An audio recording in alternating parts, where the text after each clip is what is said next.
Oh, well, I don't know if it's going to look bad. Okay, it says excellent. So at least I know that it's not laggy or choppy yet. I have sometimes little faith in these things just because you never know.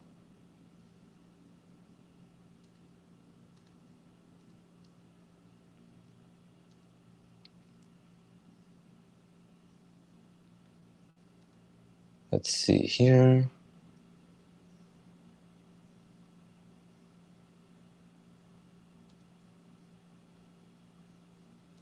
Make sure everything is okay.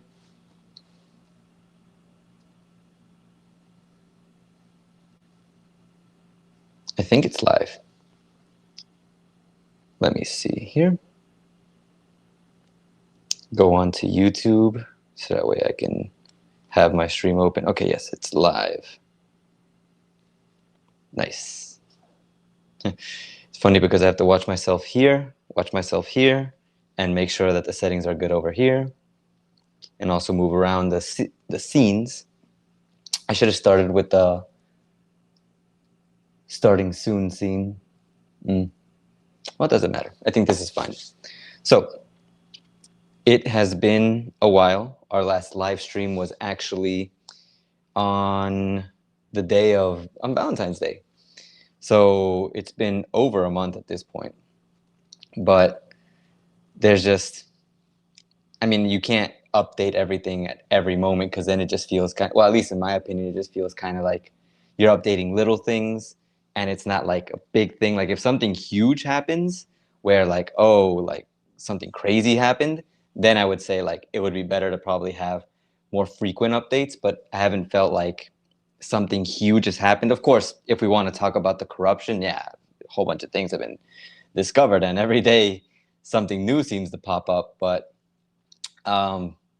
it just hasn't been like I need to say, oh my God, there's the whole thing that I talked about, people walking around with bandanas and like guns out on the street, nothing like that. So everything's been kind of fine, at least in that aspect.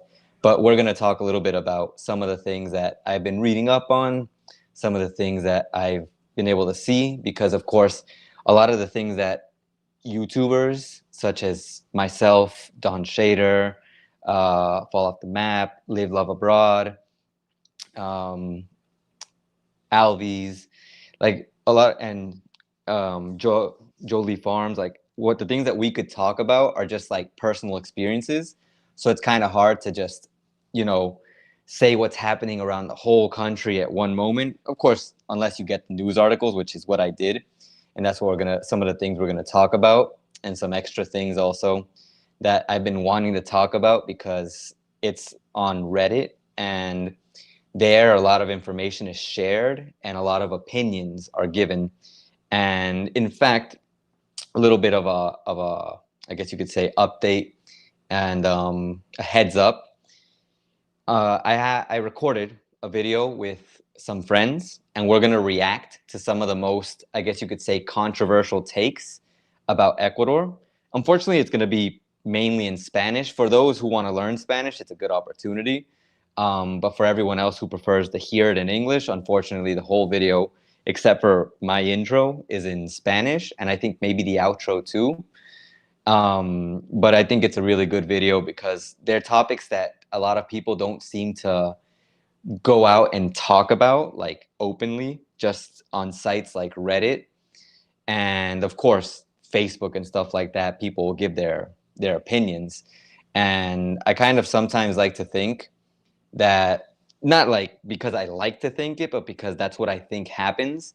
People prefer to express their opinions in a place where they might not be judged so harshly for it. Like if someone says something on Facebook, but their whole profile is a picture of a panda, like you're gonna hate the panda? No, you just kind of like know there's someone behind that. You know there's a real person, but you can't really do anything about what's happening because it's happening.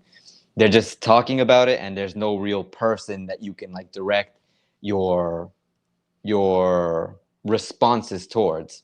So, it's just some things that I've been like thinking about that I think about when it comes to that. But we have a few things to talk about today. But first, I would like to say hello to everyone. Buenas. Like I said, it's been a while.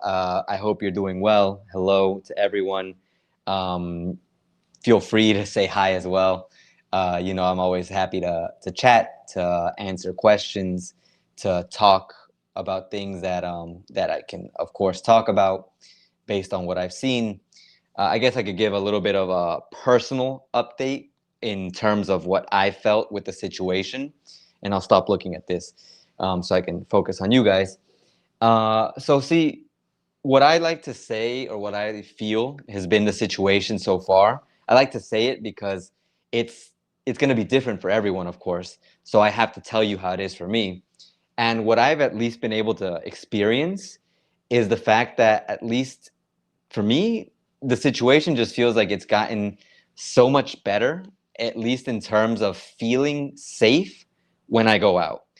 So, a lot of the problems that I've always had and that I've talked about on my channel is the fear of going out and running into some kind of risk.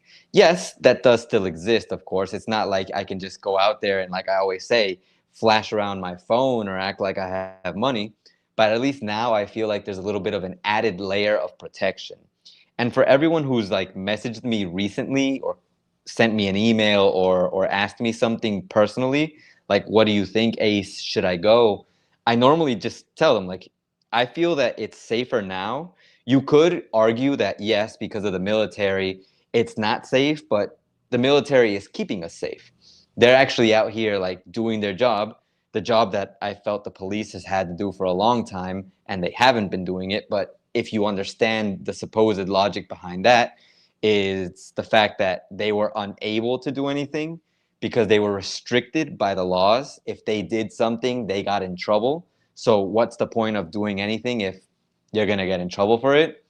Of course, I always like to say that that's just part of the conversation. The other part is, of course, the corruption. While there are people who might not want to like do anything because they're afraid of the consequences towards them, there are people who they like to get bribes. They just like, getting money from the whole situation. And it's understandable if you understand the Ecuadorian reality, which I've talked about a lot. There's a lot of people who you hear about the situation, and like I talked about, there's no money, people don't have money. So of course, even a police person who is earning, I guess you could say, more than the minimum wage, most cases you would say around like $600 and up. I don't know exactly the specific amount, but it's an approximate. Like even they need money because of course they don't always like, use the money correctly, or they just, like to have more money. Now I won't go into specifics because I don't know specifics. I know one police officer, like we used to like talk because he was a person that when I got here to Ecuador, like he even asked me for some help in English. And then later on in life, I had a friend and she's married to a police officer. I don't know if she's still married to him because I haven't talked to her in about 6 years. No, 6 years might be too much. Yeah, no, wait, actually, that might actually be accurate. It's either 4 or 6 years, but things. So, hello, Robert. You finally made it to the live stream. Hi. It's good to see you here. I'm glad that you actually made it because sometimes I feel sad that we can't interact because you didn't make it to the live stream. So if you comment on a live stream after the live stream, I'll see the comment on the channel, but it won't be the same like me interacting here right now. I hope you're doing well, Robert. Let us know what you've been up to. And thank you for supporting the channel, of course, by being a member.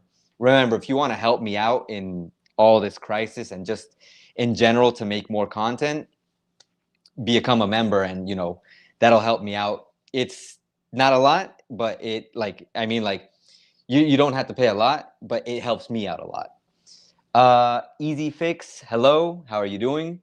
Is there a set date of when the military will no longer be on patrol? If so, do you think the situation will go back to what it was over time? That is such a good question because I actually have something open for that. Let me open up the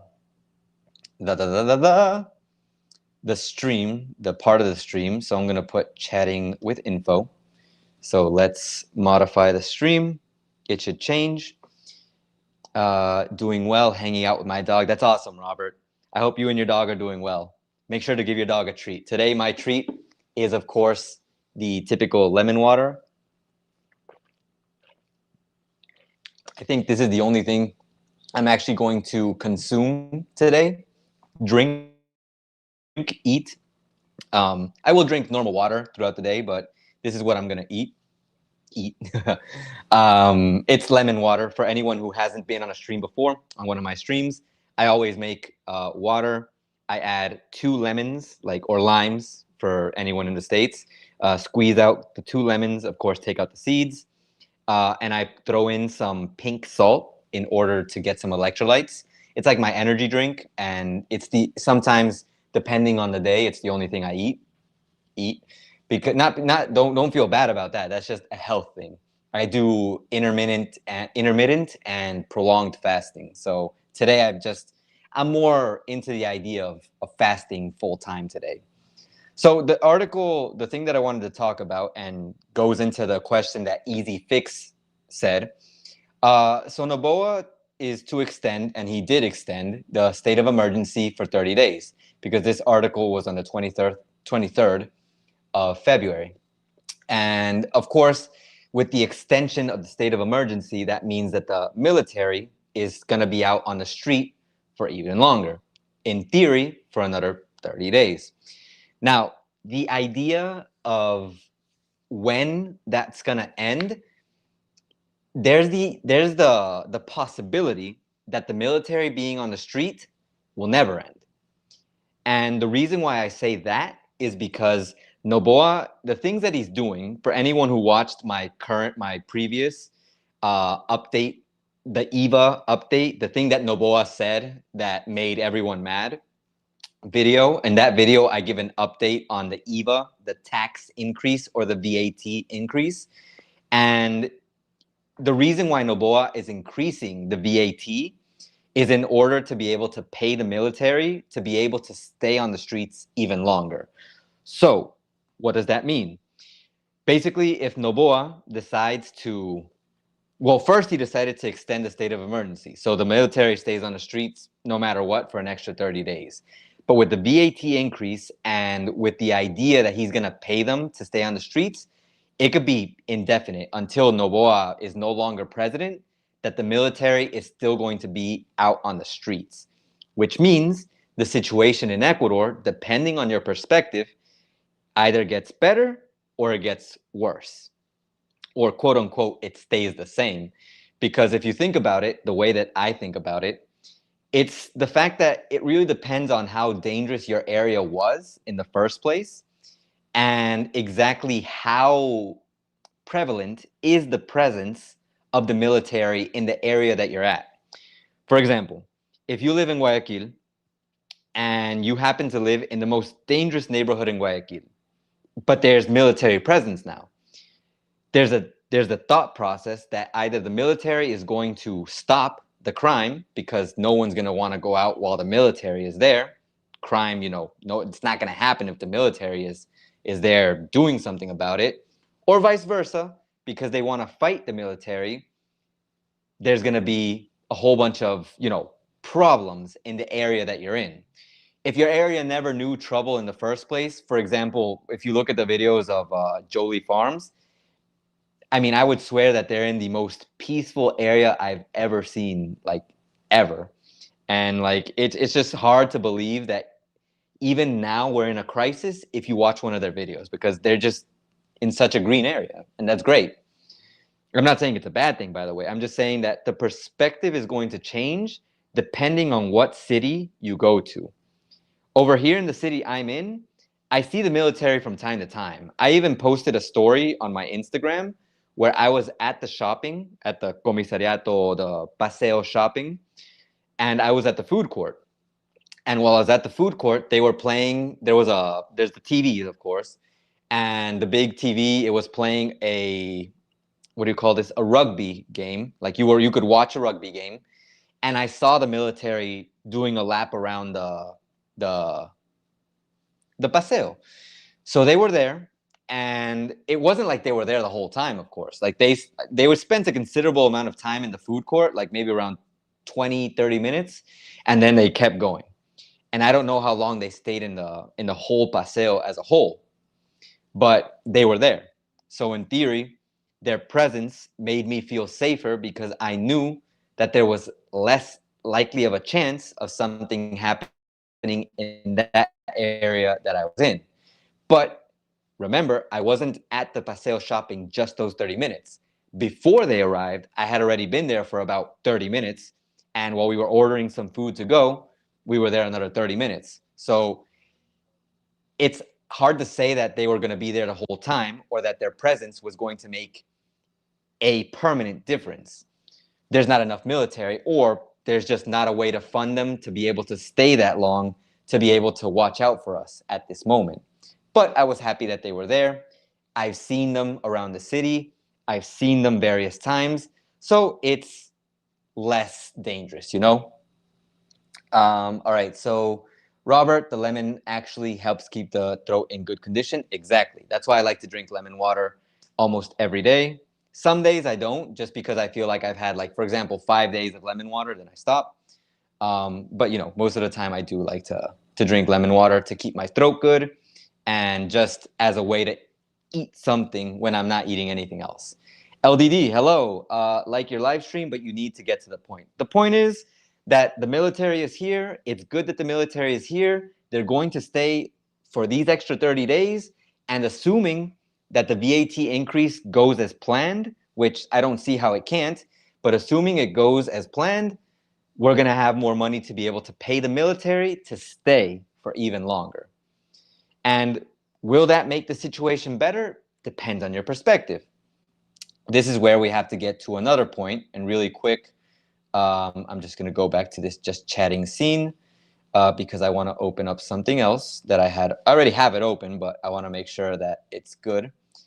So let me show you this now. So this is what I was talking about in terms of Reddit, because Reddit, I think, is a good source to find information that's not necessarily official news, but it's what people are living through. Reddit, X, Twitter, those are places that you can find things that you probably won't find in typical news articles. And some people might say, but that's not good because it's not factual. But then you're kind of underplaying the reality of people, because people are the ones who post on Reddit. It's not like, I mean, there might be a troll who might post something, but believe me, on Reddit, as soon as a troll posts something that makes no sense or that no one agrees with, you're going to see a whole bunch of downvotes. And that's a good way to know if something is good or bad. Depends on how many upvotes and how many downvotes it has. Well, you can't see the downvotes, but well, at least on the general post, but you'll see the upvotes. And if it's at 0, that means no one agrees with that or no one likes what that person said. And in this case, there are 20. This was from 6 days ago. And the comment that it says on this post is that the state of emergencies don't work, and a question mark. And if you read the article here, which is a post taken from X, but it is from an official source, from the Diario, which is a newspaper here, de mal a peor, from bad to worse. Se registra un aumento. There's been registered an increase, an alarming increase, in secuestros. Those are kidnappings in Zone 8. So the National Police, they intensify their efforts after the 209 cases that have been reported in 2024 that represent an increase of 2.600%. I mean, I don't know if it's 2,600%, but I find it weird for there to be 2 zeros after the 6. So, you know, what it's basically trying to say, like what it's indirectly trying to tell us, this post, is that there's been a state of emergency, there's been an increase in the state of emergency, but nothing is seemingly changed. So it's like, do the states of emergency actually work? Does the military presence actually mean anything? If you focus on this post, you would say no, because there's still been kidnappings. There's been 209 cases in 2024. But it's like I said earlier, the police and the military can't be everywhere. And if you don't take the necessary precautions, you're still going to be at risk no matter where you are. And I'm not just talking about Ecuador. This could happen anywhere in the world, because I'm pretty sure everyone who's in the States that leaves the typical comment that I see that over here it's worse, then yeah, probably in the States it's worse. So if you're not cautious, then you're going to get the negative consequences of your lack of caution. Let's see here. Easy fix. Oh, first Papicho. Hello, Ace. Hello, Papicho. How's it going? Glad you made it. Jimmy Para. Hello. How's it going, Jimmy? Let me see. Easy fix's question. Do you think that the president's actions will help him with the re-election? Yes, indeed I do. And even the video that I made recently about the reason that people were mad at him for saying that people have to work more, I don't think that's going to be something that affects him to a high enough level where they're not going to want to vote for him.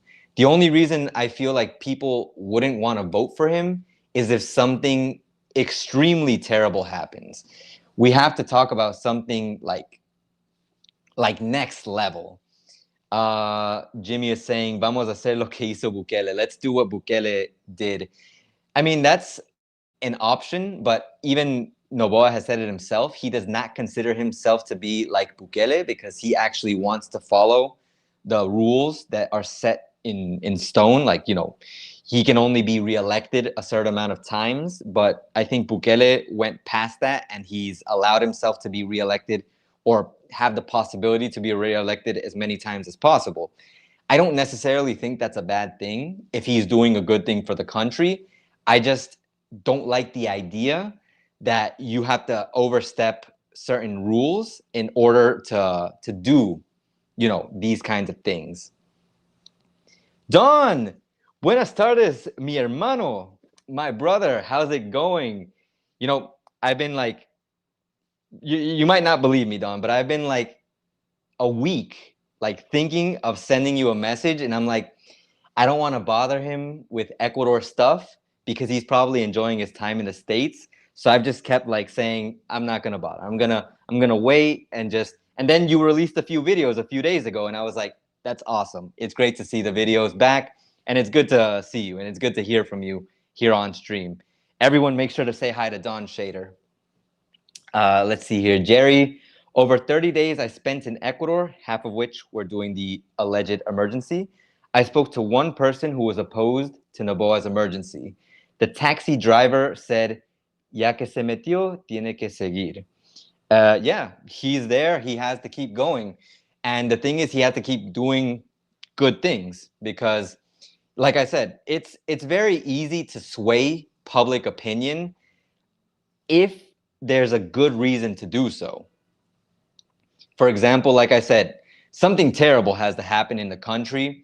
Like, let's just say tomorrow there's a whole nother, like, similar to what happened at the beginning of the year, a takeover of some kind of TV station, or in this case, instead of a TV station, a takeover of a municipality that's done by a whole bunch of cartels and stuff like that.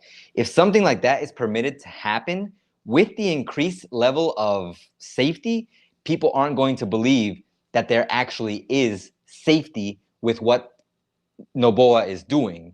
And in fact, people might even be inclined to believe, and this is one of my biggest fears, not my biggest fear, one of my biggest fears.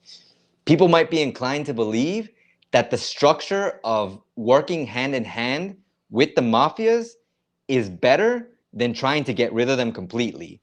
In theory, you can never really get rid of a plague, as is the mafia, as is cartels, from any place, because, you know, there might be one person that they have trafficking in the country, not one person, but one little group that they have, that as long as they don't commit the heinous crimes like, you know, murder and stuff like that, and they're just selling drugs, then no one's gonna care. But not getting rid of them, like, but working hand in hand with them, is actually, I don't think is the solution, because then we just give way to the possibility of once again being at where we were at before the emergency. So, you know, pretty tough. Let's see here, Robert.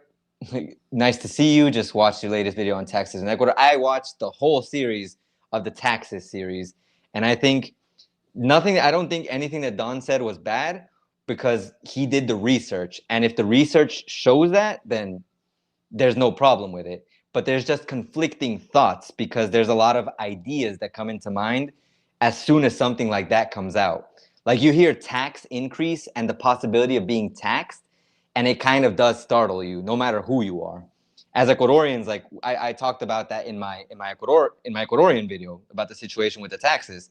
And there's the concern that we already have that since the VAT increase is going to be, even if it doesn't look substantial, it's something that if our salary stays the same, how do we fight against an increased VAT?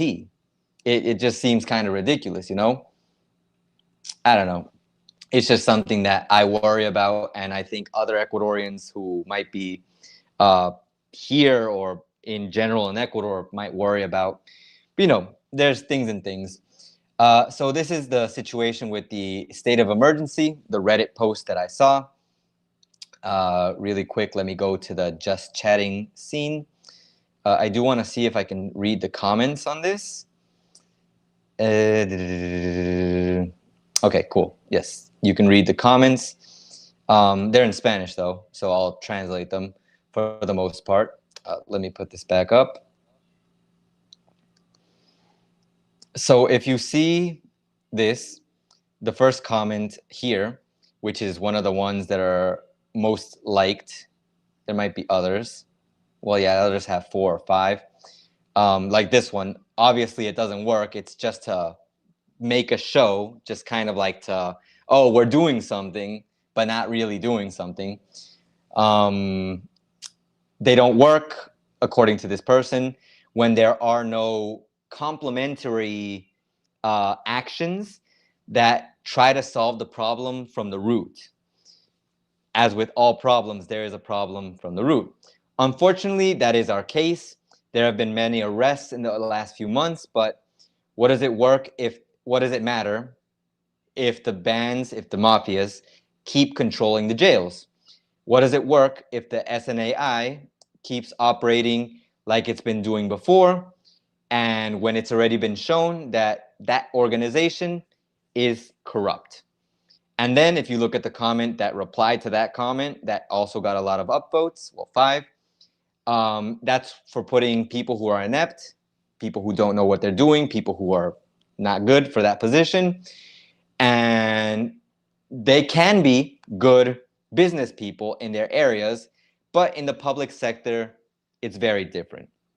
So basically, that comment is basically saying that there's people who they probably would do a good job if they were, you know, just doing normal business, but being in the sector that they've been put in, that's not their sector. That's not what they should be doing, and that's not gonna change anything.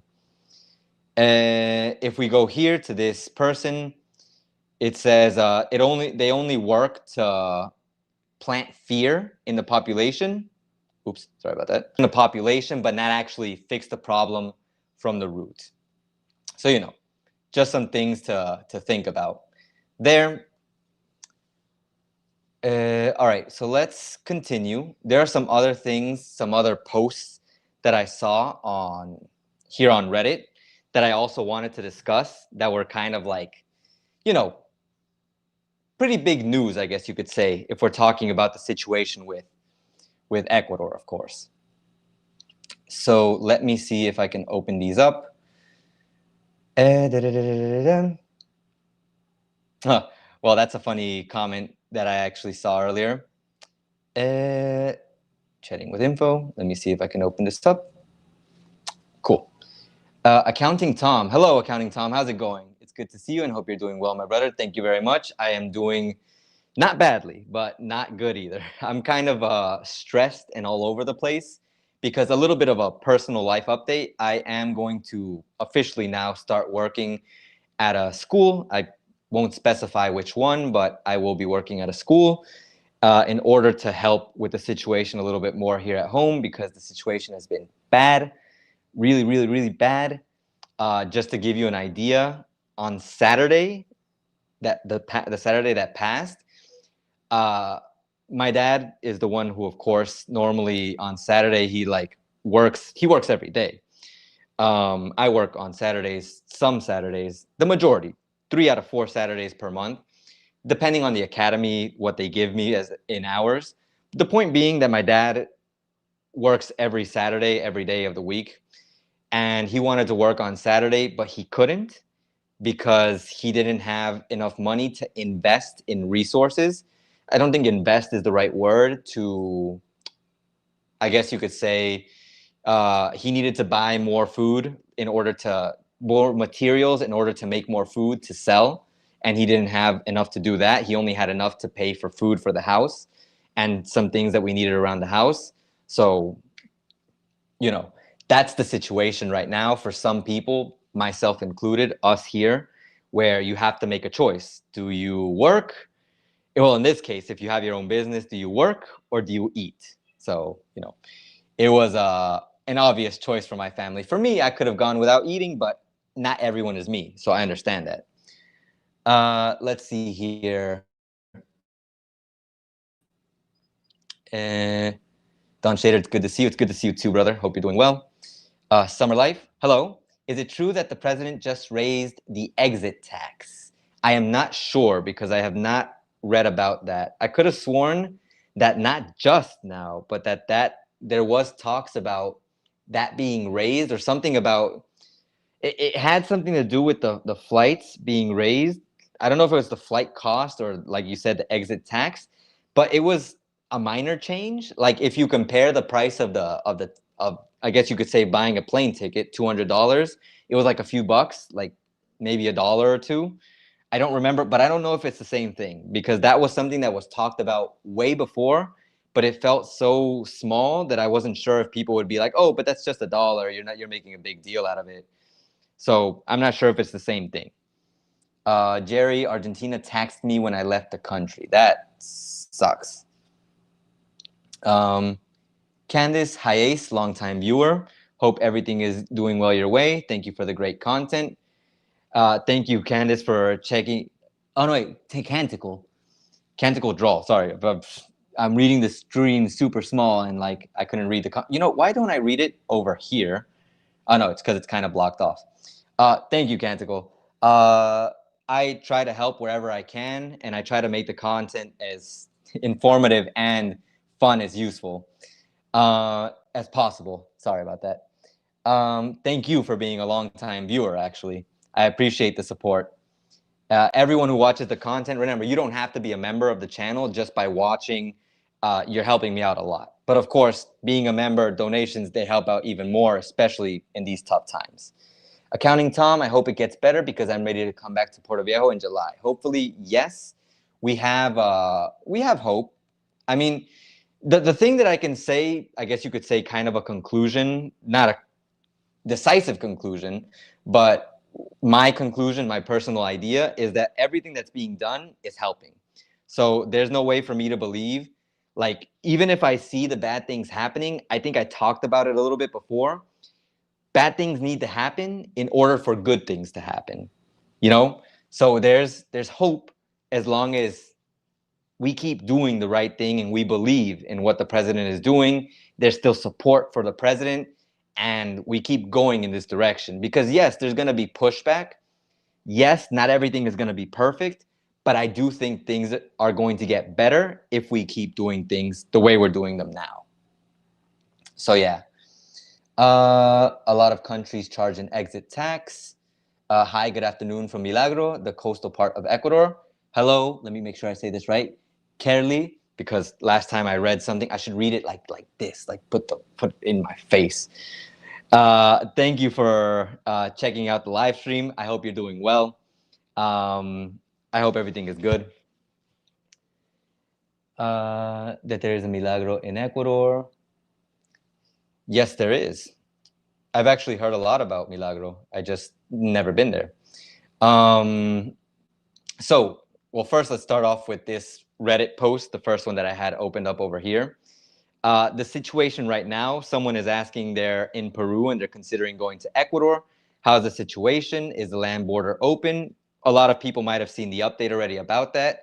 The land sorry about that. The land border is open, but you need to show your criminal record if you're coming in from another country through the ground. Of course, this doesn't matter if you are from Peru or not. No matter who you are, you have to show your information. Is it safe to come to Ecuador? Once again, that really depends on where you're landing. Can I go watch a football game at the stadium at night? You can watch the game. That's a funny thing. You can go watch the game, of course.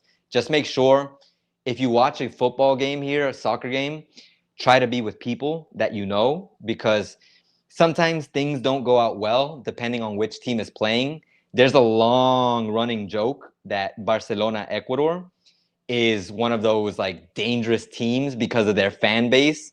The fans are like typical, supposedly the criminals of the country. I'm a Barcelona fan. I'm not a diehard Barcelona fan. I'm not like, oh, Barcelona loses, every other team sucks. I hate that mentality because it just seems so excessive. But the point being that I'm a Barcelona fan and I don't think I'm out here trying to stab people. So, it's just preferable if you're going to go watch a soccer game at night to be with a group of people. So that way, that you're with people, you guys go to the stadium together, you leave the stadium together, everything's good. And heck, you might even go out and get some drinks after the game. If you won, you celebrate. If you lose, you get angry and drink together. So, that's my thought on that situation. So the situation basically is like that. You can go out, you can have fun, just don't go out too late because there is a curfew.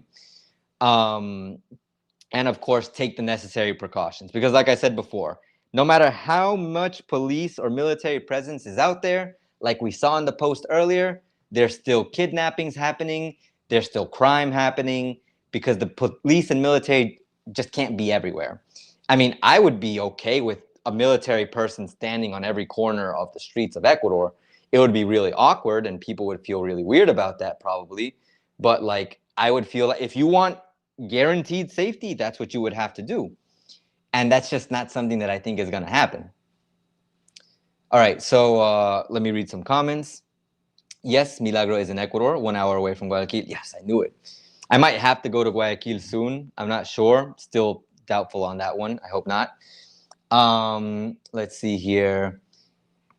Magic. I want to make sure I read the names right, so I might be ducking down. Wait, if I fly in from Atlanta, I have to show my criminal history. Like I said, if you're crossing the land border of Ecuador, you have to show your criminal history. If you are coming in through a plane, as far as I know, you do not. Let's see here. Just checked, capital exit tax will be increased by the 1st of April to 5%. Ooh, unfortunate. Jamie, hola, hello, how's it going, Jamie? Buenas. Summer Life 24, that will not be helpful to bring investments. It's unfortunate. There are things that are done here that aren't always, they don't always think about the benefits of investments, especially when it comes to safety and stuff like that, I'm not sure if this is done, like I said, for safety reasons, but, maybe it's just to get more income in order to fund safety efforts.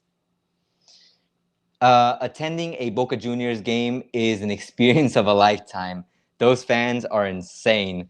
Believe me, the fans of most teams here are pretty crazy. It's always a fight. The main fight is Barcelona versus Emelec. That's always a fight. Then after that, every other team doesn't seem to like each other very much, which I guess if you're on separate teams, you're not supposed to like other teams. I just don't think it has to go to the level ever that it tends to go to.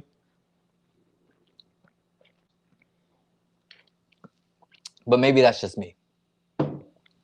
Maybe I'm just not a diehard sports fan like I should be. I don't want to be one, by the way.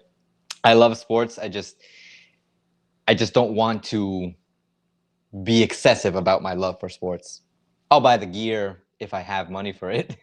And I'll support the team. Like if we win, yay. If we lose, hey, we did a good job, but not fight people over it. Papicho, I've been following Jose Delgado, and according to his reports, crime in Guayaquil is increasing. I hear Jose Delgado, and I think immediately of the post that started coming up about his daughter. A lot of people online went straight up like, Jose Delgado does good things, and then there's his daughter. He does even better things. And it's just funny.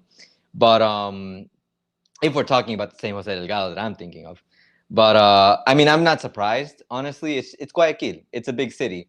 Eradicating crime there. I'm just what surprises me. Okay, I'm not surprised about the crime in Guayaquil. I'm just surprised that if there's so much crime in Guayaquil, like there isn't more of a concentration of military and like safety efforts in order to reduce the crime. Like if you know where the crime is, why not just make the safety efforts a little bit stronger, you know? I mean maybe I'm just not understanding how this works, but it just feels like there are ways to circumvent crime or to like reduce it even more. But you know, maybe, like I said, I'm not understanding the whole situation. Majik, okay, thanks, not a problem. Jerry, 5% of the price of an airline ticket, exit tax. Jerry taking money out of the country. They're talking about the conversation about the whole taxing. I remember there's a problem with bringing money in the country too, I think. Or I don't know if it was taking it out. I can't remember. I think my friend, she wanted to take out a certain amount, but you're only allowed to take out a certain amount from the country at a time. Not sure. Let's see here. Parkour Master, how's it going? What's up? Jerry G's and Papito, yes, Jose Delgado from TC. Okay, yeah, same person. We just wasn't sure because sometimes like names can be like so similar that even especially the last names, like you could see the last name and you'll be like, oh, I know that name, I know that person, but really it's a whole different person. So sometimes you got to see the pictures. But anyways, no capital gains. So really quick, just wanted to look at this other post from Reddit. What do you think about the? Oh no, how much do you think are the political campaigns or the political parties? How like the? Okay, I should reverse the question. Organized crime, how much of it is in these political parties? And here it just names a whole bunch of things. The people who were Correistas, the people who supported Rafael Correa, they have the Lobos, the Choneros, Latin King. Those were the people who were supposedly supporting the Correistas, or Correistas support them. With people who supported Lasso, they have the Albanese Mafia. Let me see here. And then they also mention over here Pachacuti and a whole bunch of other things, a whole bunch of other political parties. Like how much are they like infiltrated in the political parties, these criminal gangs? And like I can't give you a number, of course. There's no way for me to tell you that there's like every mafia is invaded into every political party. I wouldn't be surprised if each mafia gave money, like, you know, hey, support us and we'll give you money. But I really can't confirm that. You just have to assume that with all the investigations that have been happening, not assume, do the research and you'll find what exactly has been going on. And let's see here. So yeah, I do think every political party has some kind of mafia or some kind of gang-related, cartel-related influence. I just can't confirm, like, you know, how much of it is there. Let's see here. They may not have enough personnel to man the dangerous areas without the other areas suffering. True. That's what that's the only explanation I could give it. But I feel like the military has been inactive for so long, and so many people I feel join the military that it just feels kind of weird that there's not enough military. But then again, maybe I'm looking at Ecuador as too small of a country when really Ecuador is pretty big. So maybe I have to think about it that way. Let's see here. Are you optimistic about the future of Ecuador? I am very optimistic, but in the same way that I'm optimistic, one thing could change everything for the worse. Like I feel like we're on the path to finally being that safe country that we supposedly were like 7 years ago, because everyone goes back to the Rafael Correa days and they're like, we were so safe when Rafael Correa was here Everything was so good. We were considered the safest country in Latin America. But yeah, I keep saying it. Like, what did that safety cost us? Was there behind the scenes deals with cartels, mafias, and stuff like that? Like, if that was the price of peace, then we're paying it right now with all this danger. So it's like, was it worth it? It was worth it for, I guess, the time that we were safe. But now we're just like, we're doubtful. So I'm optimistic because the things are going well, but I'm also concerned what's going to happen as soon as the whole state of emergency ends, when there's less less military presence, because maybe for some reason the VAT increase money wasn't enough. Who knows? Bringing money out of Ecuador, I think real estate will be in troubled water for a while. I feel like it's funny when I think about real estate, I think about the thought process of everyone buying terrenos, buying land, because I talked about it with a friend recently. He recently sold his car, and I think he used that as like a down payment to help him buy land. And we talked about how I told him that no, he said land is the best investment, terreno es la mejor inversión, and then we were like, it was probably expensive. Yeah, it's expensive. And then I said the most logical comment, it's better to buy it now before it gets more expensive. And we were like, yeah, definitely. Because it's always going up in price. Land is something that never goes down in price. It always seems to go up. So it always feels like a good investment. So that's what I think about when I think about real estate. Not so much the houses and stuff, because I can already imagine, like, I always think like, who's buying these houses? But then I see luxury apartment buildings and it's all rented out already. Like, there's money somewhere. People somewhere are bringing in the money to buy that. Let's see here. And my name is pronounced Magic, bro. It's just, okay. Sorry, it's just that I like to pronounce it, assuming that there's a different pronunciation because of the spelling. Papicho, what did El Salvador president do to stop crime? Let me see here. Kerly, it was supposed to be tax increasing. The tax increase was only supposed to be for technology, but now we know that's not true. We'll have to pay more even for hygiene products. Sorry, it's been a long time since I haven't practiced English. Don't worry about it. Everything was well said there. You could have just said it like, if you wanted to fix the sentence, and I don't want to nitpick, but just to help you out. The tax increase was supposed to be only for technology, if you wanted to fix that sentence. But I think it's good. We understand. And I do, how would you say this in English? How do you say it in Spanish also? Like, I think it's a good thing that you're practicing here with the stream, because everyone here, I think, has a good level of English, and I think it's good for you to interact here as well. So going back to what Papicho said, El Salvador's president pretty much went hardcore on the gangs. And before I go into that, WD, greetings, how's it going? Buenas, hello.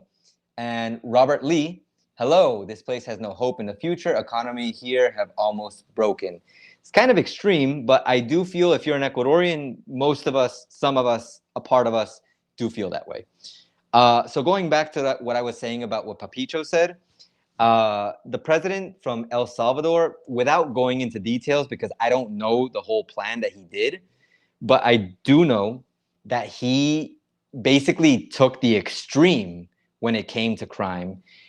If I remember correctly, he did what even my dad says should be done over here, and he got rid of like all the people who were corrupt that were somewhere in the government, got rid of all the corrupt people, put in people who weren't corrupt, and he started going like completely aggressive on the criminals. Like, it's not like you're a criminal and you're a human being, so we got to treat you good. No, you're a criminal, that's it. You're not even a human anymore. You're basically labeled less than an animal, because I mean, animals, I feel, should have the same position as humans, but people put them under humans, and then under animals, like, that's where criminals are in El Salvador. Criminals are basically scum, basically just like garbage. So they're like they get their heads shaved. They don't get like, I don't think they have clothing except for maybe like underwear or something. And they get put into like these jail cells that are like freezing, so that they're like dying in there. They're like, they feel terrible. Like, I can't say that's exactly what's going on, by the way. That's what I remember seeing that was going on. That's how they were treated. And it could be even worse, like, than that, actually. But, you know, that's just what I remember seeing. By the way, I'm doing the just chatting and I have this whole situation in the background. Let me switch the scene. So there. So yeah, that's what basically El Salvador's president did. And one day I was watching the news with my mom and dad, and we saw that El Salvador's president has these criminals. Basically, he tells them, okay, so you guys want to get out earlier from jail. Good. Come here, you're going to do some work. You're going to be supervised by police, by military, by, you know, some group of people. You're going to do work. You're going to fix the community, and we're going to give you less time in your sentence. So he's reforming the criminals by giving them work and making them do more work in order for them to help the society and for them to reform as people. And of course, fix everything that has been broken in that place. And that's why El Salvador right now is like the safest place to go to, I guess, in Latin America, of course. Let's see here. So going back to what Kerly said, we'll have to pay more for hygiene products. I think that is one of the saddest things out of all the things that are happening, because like I remember seeing a comment on my video about the tax increase, and someone said something about like, oh, it's just an increase on unnecessary things. And that comment stuck with me because there weren't just unnecessary things. Like we saw here, there's some hygiene products. And even if there weren't any hygiene products, like, why is it a bad thing to earn money and want to buy yourself something that is not necessary? Like, if you want, like, I made this example on the video that Living Loving Abroad recently made about the tax increase. And I said it there, like, my parents, my dad, they go out shopping, they buy the groceries. And after groceries, it's like a little date for them. Like they have these little like dates where they go shopping together. So after shopping, my dad wants to buy my mom an ice cream. What's the problem with my dad buying my mom an ice cream? Nothing. So they buy ice cream, they eat ice cream together, and then they come back home. But now ice cream is going to be more expensive. And like I said earlier, my dad had to choose between work and buying food for the house. So now how is he going to buy my mom ice cream if the situation is getting even harder? So it's like why did, like, it sucks that we have to make that choice, and it's necessary. I know, I'm not saying that it's not a necessary thing, but using the argument that we shouldn't, like, oh, it's not a big deal. It is a big deal. It's a big deal for people living here because we're barely making ends meet now, and now we have to find an even harder way to make ends meet. Like it just, the situation gets worse before it gets better, is basically what I'm trying to say. So yeah, going back into the comments. Okay, Ecuador wasn't always like this when you were a kid. Indeed, I've heard stories. In fact, I have this video that I made. I filmed my dad, and he talks about his childhood in Spanish. I'm putting subtitles on it. That's why it's taking a long time, because I'm not good at translating subtitles. Like, I can translate spoken conversations in the moment, and like I can take my time with certain things, but it's just like there's so many things to do, and like maneuvering it, it's taking a while. But he talks about his story as a child, and really it's a nice story. And it's going to be a 3-part series, which the majority of it, I think I'm going to leave it for like members, because I'm not sure it's going to be something a lot of people are interested in. But the first part, everyone's going to be able to watch it, and then I'll be able to see if people are interested in it or not. This place has no hope. The comment from Robert Lee. It does have hope. It's just there's a very thin line between the point where there's hope and we can be in a very hopeless situation. Like I said, if the municipalities get taken over tomorrow or after the state of emergency, and it's just chaos after that, we're doomed. but we're going to have to see what happens after the state of emergency. Magic, there are companies buying the real estate and renting the houses out. We have the same issue here in the US. I'm not surprised. I actually heard, I can't confirm that this is actually the case, but there was a comment from someone. I got an email about it that there's people overselling houses over in like the Vilcabamba area. And I don't know if that's actually the case, to be honest. I don't live there, but there's proof that they have. So it's something that you know could be a thing. Buenas tardes. According to U.S. government information, about 120,000 local guys crossed the USA border illegally from 2020. I'm not surprised. I think illegal immigration is very common in the States. Do you know who Chito Vera is? Indeed, I do. And I'm sad that he lost that boxing match. I mean, I respect and I'm happy for what he's done for the country as a professional boxer, well, MMA fighter, but it just sucks that he lost that. It's not a boxing match. It would be a UFC match. So it's unfortunate. Daniel, hello. I didn't see your comment. I was talking too much again. Sorry about that. If my rent here in the US goes up much more, Ecuador still looks like a possibility. Oh, no, of course. I always say this, like anyone coming from the States, like looking at the increases in tax or any increase in general over here in Ecuador, as someone who lives in the States and looking at it as a bad thing is kind of crazy to me. Like, not like super crazy, because I realize everyone wants to save wherever they can. Ecuadorian, American, European, Japanese person. I think everyone, if they have a chance to save, they're going to want to save. But it's like, if you look at it like if you compare it, if you're paying rent in the States $1,000 and you have the chance to pay rent over here for $200 and it goes up to $250, are you still going to complain that, oh, it's $50 more expensive, I'm going to stay in the States and keep paying the $1,000? No, I'm pretty sure most people are going to be like, it's $50. Not a big deal. Let me go to Ecuador. It's going to suck, of course, because that's $50 you could have saved, but still it's $50 that, you know, you could have, it's still like, you could have saved those $50, but it's $50 that in the States, it would still be $1,000. So, you know.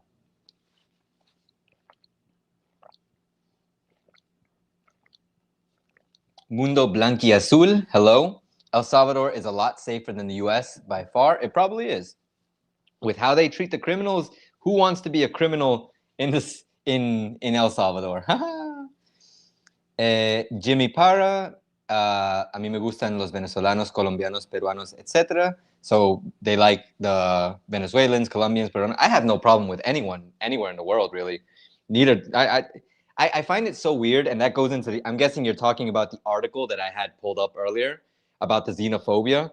I don't know why. I mean, I do know. Okay, I know why people hate people from other countries. It's just something that you kind of some people grew up with. And there's also the situation here in Ecuador. People want to hate Venezuelans because they're coming from their country over here and they're out on the streets begging and just, you know, leaving a mess in certain areas. And I get that. But I don't think it's good to say it's the whole population when it's just a group of people who are coming over here, who are doing those things and giving the other people a bad reputation. Don't look at when a person comes here or goes anywhere. Like if an Ecuadorian immigrates to the States illegally, is the Ecuadorian population, is Ecuador, like everyone who's Ecuadorian, are they bad people because one Ecuadorian decided to illegally immigrate to the States? It's ridiculous. You can't blame Ecuadorians as a whole for that. You can't blame Venezuelans as a whole. One, for trying to find a better situation in their life, and two, for what one Venezuelan who was a complete bad person did. You're not going to say all Venezuelans are bad. Look it up. El Salvador's crime rate is a lot lower than the US. I could look that up actually, but not right now. Vilcabamba, the underbelly. It took decades to get to this point. The cartel and government are connected. Is this bread and circus? I really don't know. Like, it's hard for me to say what the exact situation in the government is because I'm not a government official. I'm not a government agent, and I don't want to be one because I know what that entails. That entails either choosing corruption and being a bad person in the eyes of everyone, or not choosing corruption and possibly being killed for not choosing corruption. So, it's a thing. Papicho, I can't wait to watch the 3-part series. Thank goodness. I love the idea of this 3-part series because it's a chance for my dad. Like think of YouTube for anyone here, everyone here, everyone who's commenting, everyone who is here on this live stream. Think of YouTube as a time capsule. And that was something that really hit me when I heard that because I heard that from someone else. Think of YouTube as a time capsule. You're literally preserving everything that that happened at one point in time. And me being able to preserve my dad's story so that one, everyone here, my audience, everyone who loves my dad, who loves me, like who loves Ecuador, so that everyone can see that, but not just everyone who is here, but also future generations. One day, I hope to have kids. Yes, I am a person who wants to have kids. I find it weird to have to say that, but apparently nowadays there are people who you have to clearly state that intention.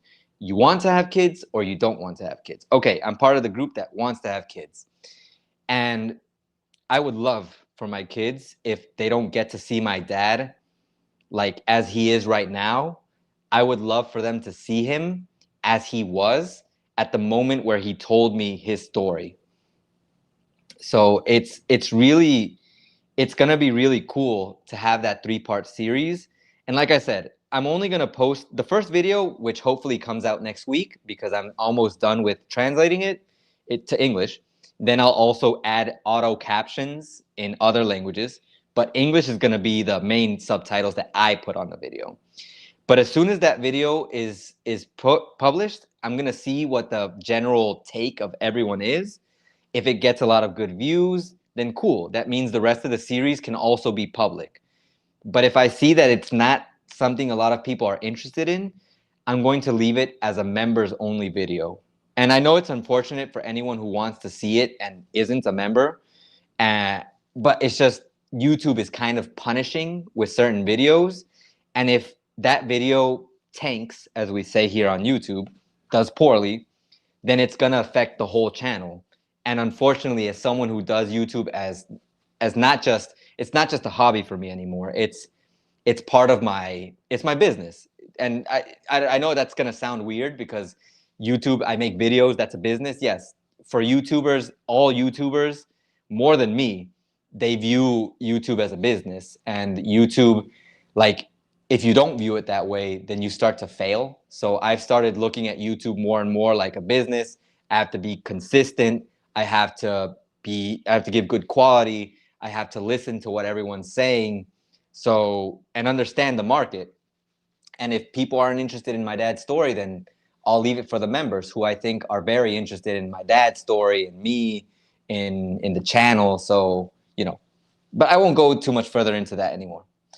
El Salvador is a lot smaller than the US too, so the stats are skewed. That's true. I did think about that once, especially when it comes to Ecuador. But in that same way, then I don't know if this makes sense, but think of it this way then. El Salvador, multiply it by till it reaches the size of the United States and multiply the statistics. If the statistics are still lower than the States, then I feel like it's still safer no matter what. Curly, can you imagine $450 a month for a whole family and now a tax increase? That's most Ecuadorians' income. Curly Perez, thank you very much. Thank you. Another Ecuadorian perspective, this is what we have to live through. I mean, we don't earn here in my household minimum wage, but we depend on people coming to our business to do business, to buy food from my dad. As a teacher, for me, working in the academy, I need more hours, more students in the academy in order to earn more. Same thing in the sense of working at a high school. Like now that I'm going to work at a high school, I'm restricted by a very specific wage, and I have to work out my schedule in order to do the things that I'm doing. That's just the reality. That's like even in the video that I made about the EVA increase, where I talked about the reason why Ecuadorians were mad.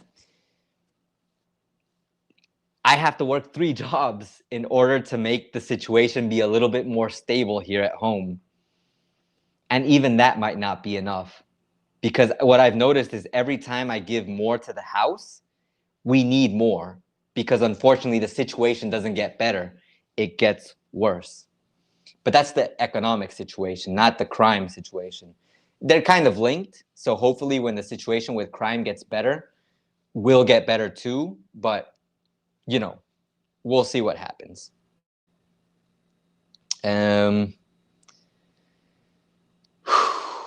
He showed that Ecuadorian grit in the fight, at least. Indeed he did. Chito is the man.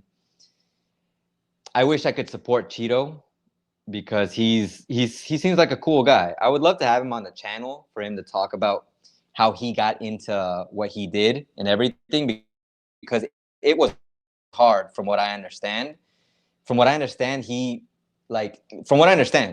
didn't have the support of the government. It's just something that he had to do himself. The government, he didn't have support from the federation and stuff like that. So, you know.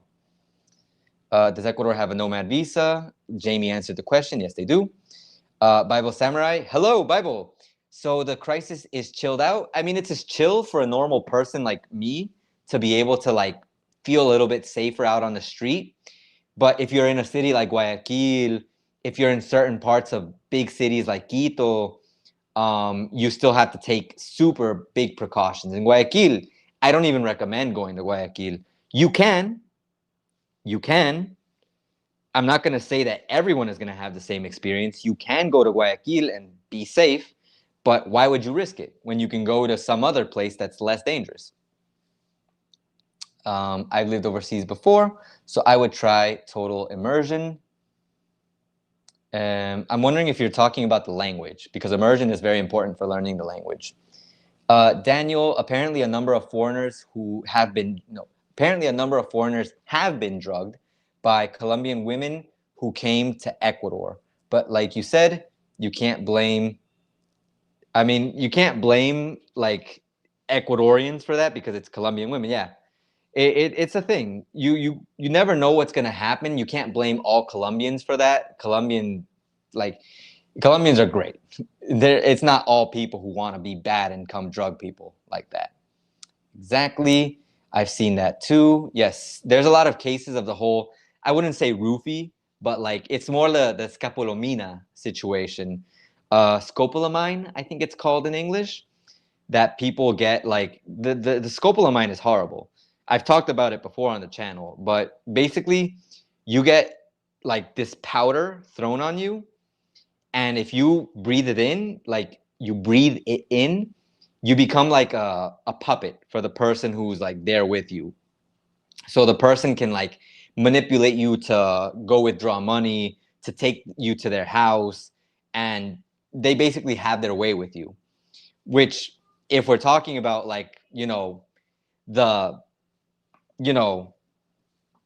the not suitable for work, take advantage of you, that's really bad. But even in just like losing money or losing property or belongings, that's bad enough as it is. Preserving his story is beautiful indeed. That's why I'm trying to make sure I take my time with the translation, because I don't want it to be rushed. And I'm actually fighting myself, because in the process of editing, I noticed that there are parts where there's like empty spaces. And I know how YouTube works. People see an empty space and they're gone. So I kind of want to like remove it, but it's natural. So I kind of don't want to remove it. So I'm fighting myself with how I want to edit this video. Let's see. The oral history is worth preserving, indeed. I even wanted to do like add in like B-roll and stuff like that, but I think I'm gonna leave it like pretty natural. You see my dad, his expressions, and of course you read the translation so that way you understand what he's saying. Jamie, how common is it for all members of a family to give their abuelos cedula number when purchasing items so they get the EVA refund? Ooh, that is super, super, super common. That is like, of course, if you have someone who you can use their cellular number for that. Another thing that is very common here, and it's something that Don didn't talk about in his video, and it's something I wanted to leave a comment, but then I was like, it's hard to explain with just a comment. So something that people do that a lot of people can do if you have big income. Now, don't take this as financial advice. Don't take this as advice of what you should do, but it's something that people I know do here. And basically, it's if you have, for example, like if I had a lot of money, if I had a lot of money, if I were earning, I don't know, $100,000 a year, which would be crazy money. Oh my goodness. Oof. But if that were to happen, um, just I think I don't remember if 100,000 is the threshold, but just imagine 100,000 is the threshold. When you earn that much money, you have to declare to the IRS, the SRE, and I think a part of that gets taxed. But if you want to avoid this tax, you have to show what you're spending your money on. You have to declare certain expenses. So let's assume I don't have enough expenses to justify that I'm earning 100,000, but I'm still not in a good position. So what do? I have friends and family. I give them my cedula number, and since some of them don't even use the facturación, they don't make receipts. They don't need them because they don't make enough money for it. Everyone. That's why when you pay here, they give you two options: con factura or sin. I don't. That's not how it's called, but it's something like that.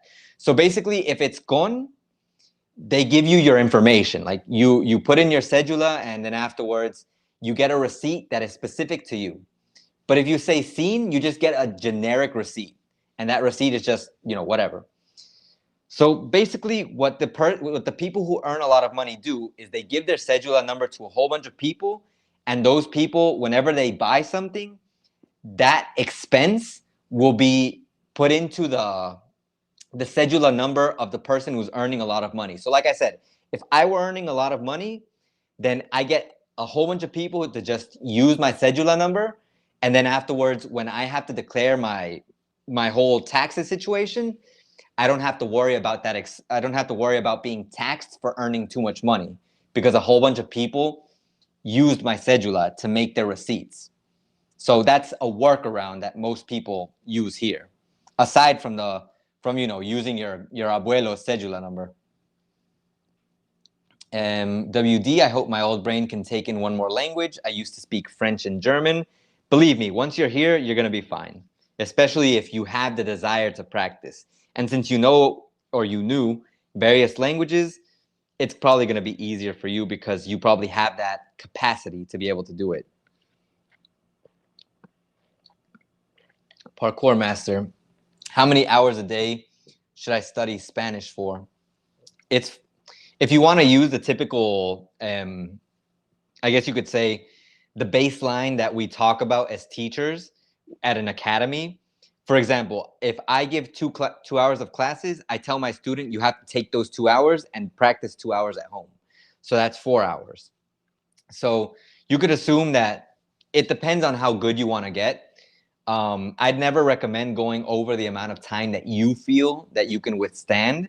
And what I mean by that is that, for example, if you study for an hour and after that you start to get sleepy or bored in general, not just because it's Spanish or another language, but because you get bored, don't go past that, because after that you're not motivated to learn anymore. So literally you're studying for like nothing, because you're not going to absorb the information the same way as you did the last hour. It's better to It's much better for you to have 1 hour dedicated studying each day than to have 5 hours one day, but you only really absorb 2 hours of those 5 hours.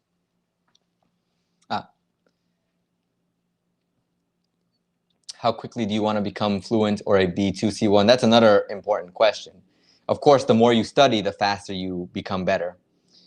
How fast do you want to become conversational? I have done an average of 15 hours a week for 2 years, and I feel like I know nothing. It's tough. You have to really want to dedicate yourself, immerse yourself into an environment where you're learning the language. And that, I think, is the hardest part, because sometimes some people fear criticism, but never take corrections as criticism. Always take it as a positive thing for your language learning experience. Robert, lots of videos on getting scoped in Colombia. Some people have even died. It's from a local and easily grown plant. Yeah. I want to become fluent ASAP. Everyone in my family is fluent except for, oh, look, I'm up to date with the comments. Is fluent except for me.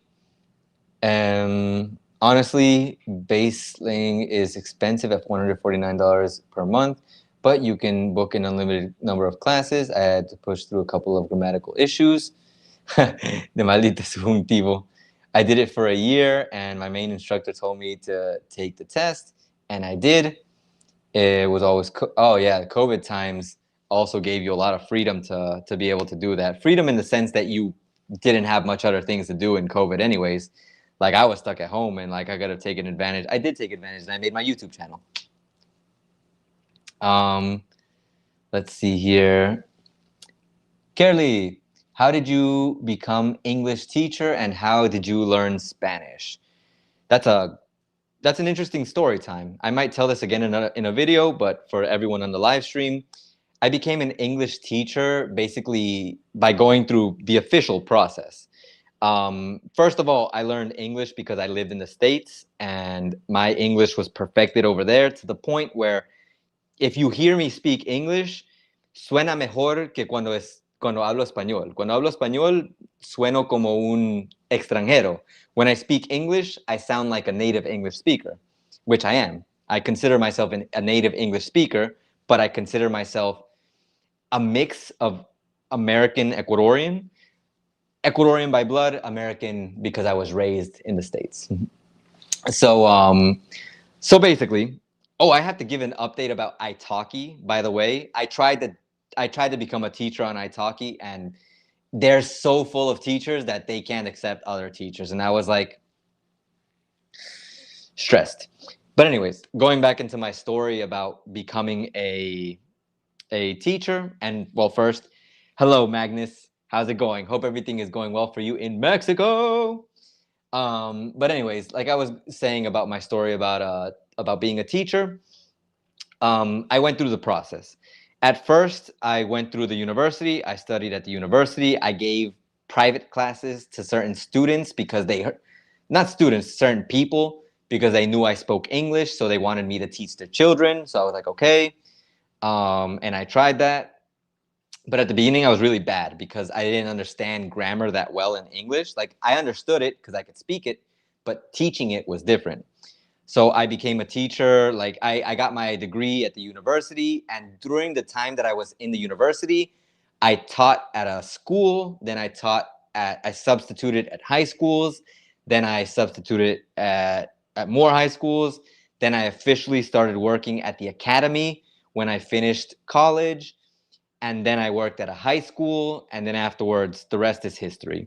So basically, throughout the process, I did a whole bunch of things. I got well known because the more known I was throughout the years from teaching in one place, the more other people wanted me to teach in other places. In fact, I had so many offers during the pandemic, like for me to teach at schools, but I was already teaching during the first year of pandemic at a school, online classes.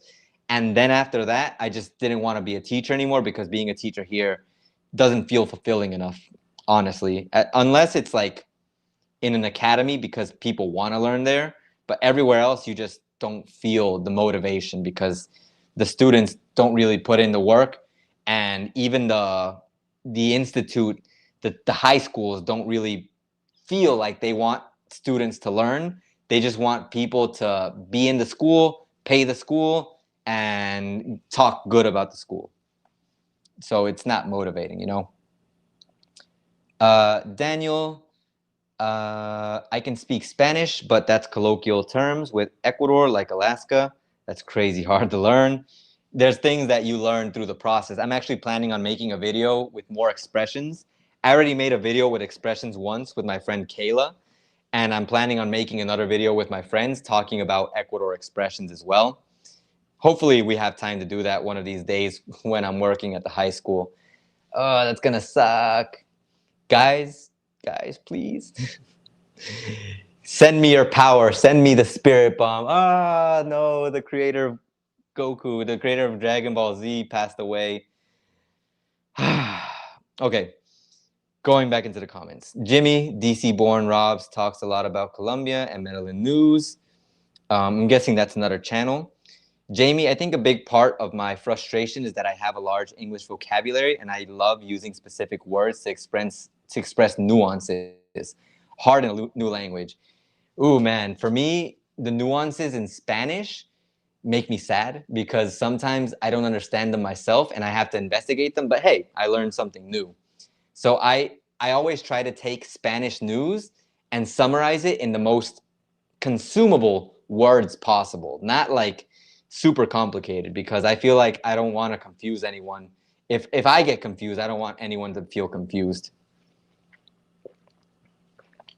Is pre-ply a good option? Not sure. Never tried it. Where did you live in the States? Personally, I lived in Florida. I am Florida man. A little bit different than Florida man that you see in the news, but you know. GMACE has a good grasp of the crossover between the languages. I'm guessing you mean that like the translations or being able to speak both. Yeah, I do feel my speaking in Spanish is stronger than my writing, but my writing isn't terrible either. I just have an easier time speaking Spanish than I do writing it. Is Spanish your first language? No, it is not. English is my first language.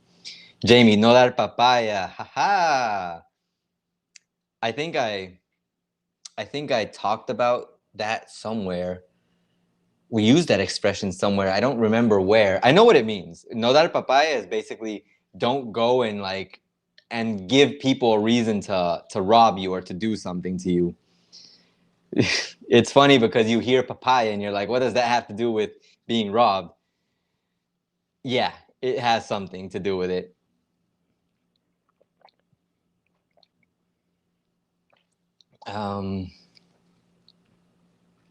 Mr. Jimmy, Mr. Nice, and Jimmy, no second.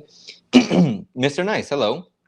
If you want to know where a Spanish speaker is from, make them mad and let them insult you. You'll know the region and city instantly. Well, you will get a very aggressive response. I think understanding where people are from, at least for people here, it's an accent thing. Like people here recognize accents like that. And I'm like, the only accents I recognize, but like super fast, are the Cuban accent and the Dominican accent. Everything else is, oh my God, I don't know how you know that that person is from a different country. But that's just me. Robert, Jamie Livingston, no, dar papaya is more of a Colombian expression. It's not everywhere, and subtitles and nuanced expression in Spanish is more difficult, indeed. I didn't know that papaya was Colombian. I'm just so used to hearing it over here too, so maybe that's why. Parkour master, I live in Canada and I know more Spanish than French. Ha ha. And I live in Ecuador and I know more English than Spanish. Funny thing, right? GJ Ortiz, hey brother, I'm thinking of visiting Ecuador sometime soon. Is it still dangerous? First of all, buenas, hello, and living, loving abroad. Buenas, how's it going? Sorry I'm so late. I was at the gym. I'm sure I missed some good info. No worries. Is it still dangerous? I'm going to visit Riobamba. I can't give specific information about Riobamba, but I can tell you that the situation currently is safe enough. I mean, I guess you could say that's always the general consensus. I feel like it's always been the same thing. It's just how you view danger in certain situations. I feel like it's a lot safer now because there's military presence. But depending on where exactly you are in the city of Riobamba, like how do I know you're not going to be in the neighborhood? Like maybe you're visiting family and you're in like, and your family lives in a dangerous neighborhood. Like I don't know that, so it's hard to say. I haven't heard anything bad about Riobamba, and in fact, we can do a quick search.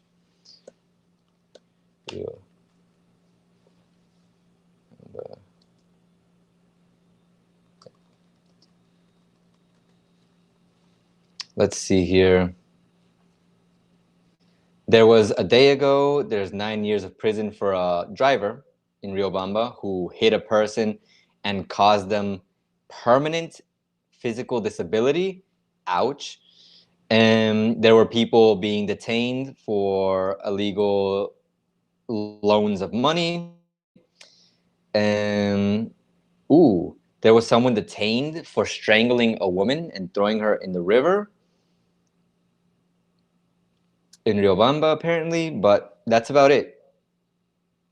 So just based on the news that I was able to find, like in a quick search, nothing terrible.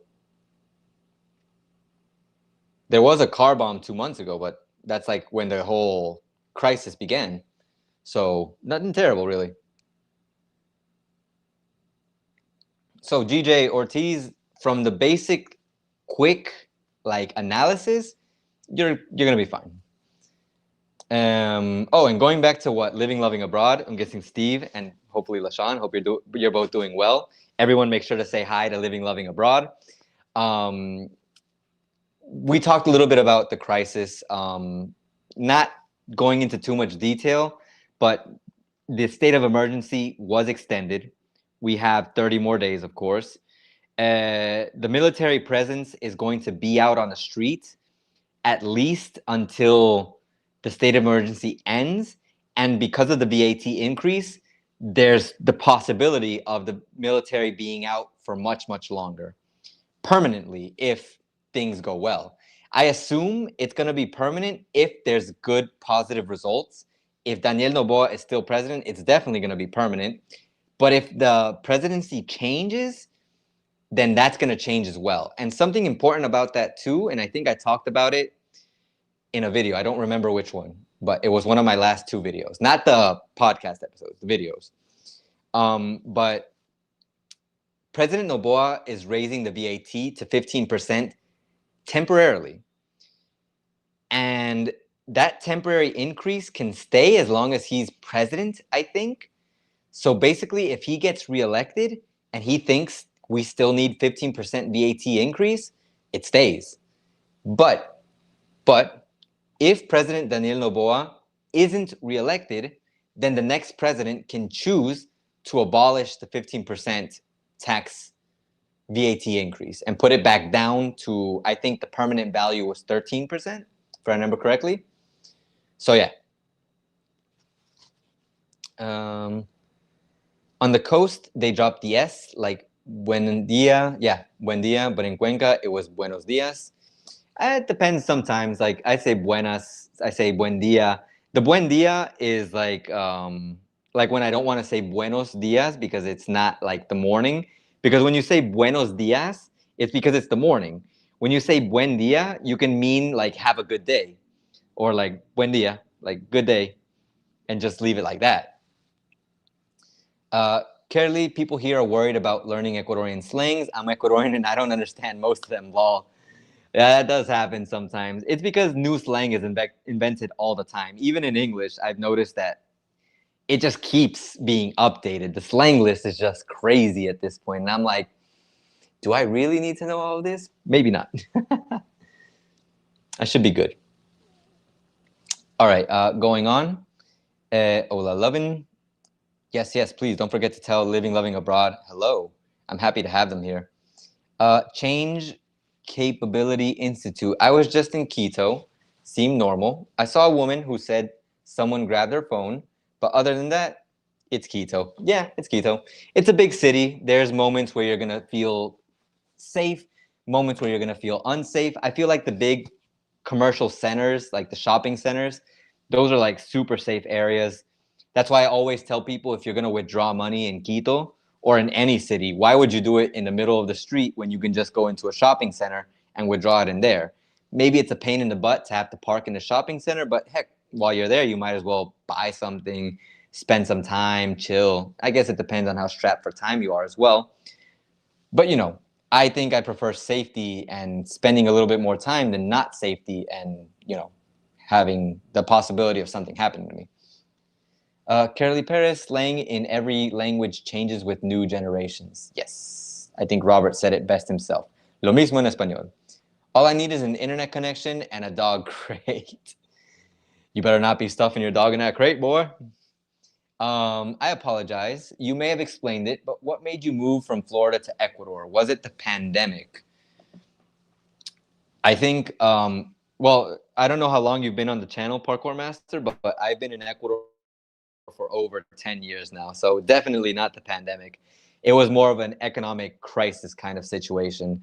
Things got bad. My mom lost her job while we were in the States. And we just found the best option just to come to Ecuador and be here, Let's see here. Parkour Master is 2 hours a good... Oh, no, it's Magic. Sorry. I thought it was Parkour Master that asked the question. So Magic, I don't know how long you've been on the channel, but yeah, I've been here for over 10 years, and really nothing to do with the pandemic, more of an economic situation. Although right now it kind of feels like if I were to go back to the States, I'd be in a better economic situation than being here. Is 2 hours a good amount of time to practice Spanish? Yeah, as long as you can concentrate 2 hours and dedicate yourself to actually practicing Spanish, then yeah, it's good. Let's see here. Currently, Riobamba is safe. Even the highlands is safer than the coastal parts of this country, but it's better to not dar papaya. Yeah. Definitely in the general consensus that you hear a lot when you come to Ecuador, and even from a person living in the coast, is that the coast is definitely much more dangerous than the highlands. That's not to say the highlands is the safest place in the world, but it's definitely a lot safer in the highlands than it is in the coast. Okay, thank you. Not a problem, GJ. Living, loving abroad. Saying hello to Jamie.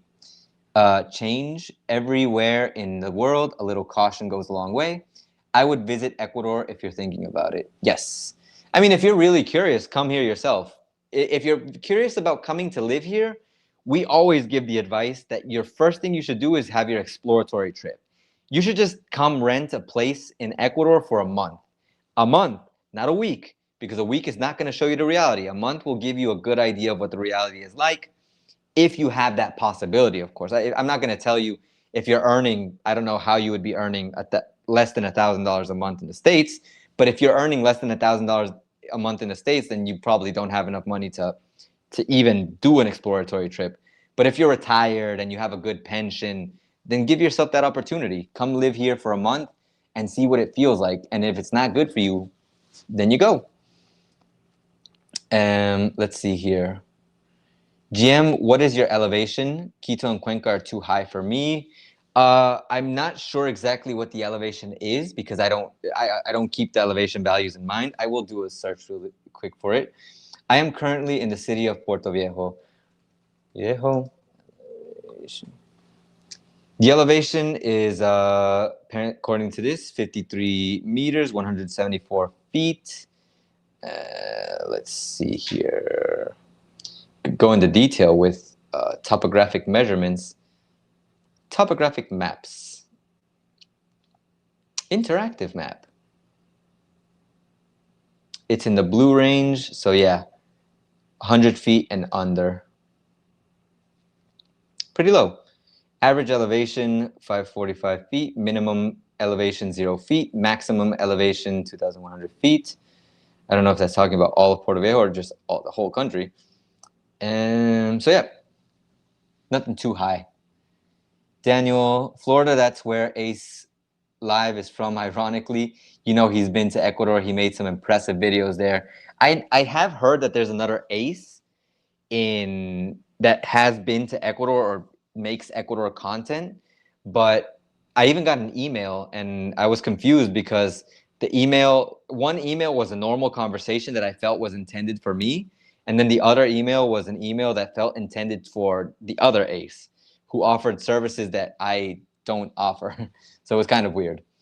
Kerly, buenas is informal indeed. It's so normal to say buenas. And Living Loving Abroad had to go get some dinner. I hope they're enjoying their meal. Enjoy your meal, you guys, if you see this ever. Although I think I might private this video only because it's kind of like, I don't know. I'll think about it. The VOD, the video of the day that shows up afterwards. Nah, I'll leave it there. Florida, buenas, living, loving. It's like the Spanish. They can instantly tell someone is from Latin America the minute they open their mouth. Probably. People from España, from Spain, you can tell the difference in their accent for sure. Do you say que tiro? Yeah. I mean, I don't say it personally. I say que fue, que pasó. But like, I do hear people say que tiro, like que pasó, like what's up, or what happened. Oh, Roddy, what's up? Hopefully you go train, Roddy. Tienes que entrenar. Every time I visited Guayaquil, I tried sounding like an Ecuadorian, but it always fails. People just know that I'm from the States. It's not going to work, man, especially in Guayaquil, which is probably better for you because I heard a recent comment. I talked to some friends who we recorded the video with, and I heard that they told me that people from Guayaquil, they look at people from Puerto Viejo like inferior, and they treat you poorly because of it. It's so weird. Matt Crandall, yo, what's going on, Matt? Howdy, how's it going, man? Good to see you. Thanks for joining the stream. I look at here, like the camera's here. The camera's over here. Parkour master, is it worth getting Ecuadorian nationality in these times? I mean, if you're planning on staying long-term in Ecuador, why not? It should be near zero, nearly sea level. Parkour, you can apply once you have your permanent visa and have been here 5 years. Then you would have dual citizenship. Ace was at Brazil Carnival too. Oh, cool. Honestly, like I said, I don't know about Ace Live, the other Ace, but as long as he's enjoying himself. Let's see here. Theta. Volvemos en abril, si no pasa nada. ¿Cómo que abril? This man, he needs a train. He's not coming. Regionalism in Ecuador never made sense to me, to be honest. It still doesn't make sense to me, and I've been living here for more than 10 years. And I can only imagine for people who have been living their whole lives, they just grown with it, so it's just a normal thing. It's so funny. The memes are always hilarious. When it's a person from the coast, when they make a meme about the regionalism, they'll be like, everyone's the same. And they'll be like people from the highlands, and they'll put like a picture of a guy who's not that attractive. People from this other area, they'll put another person who's not that attractive. And people from the coast, and then they'll put like this super attractive person, and they'll be like, we're all the same.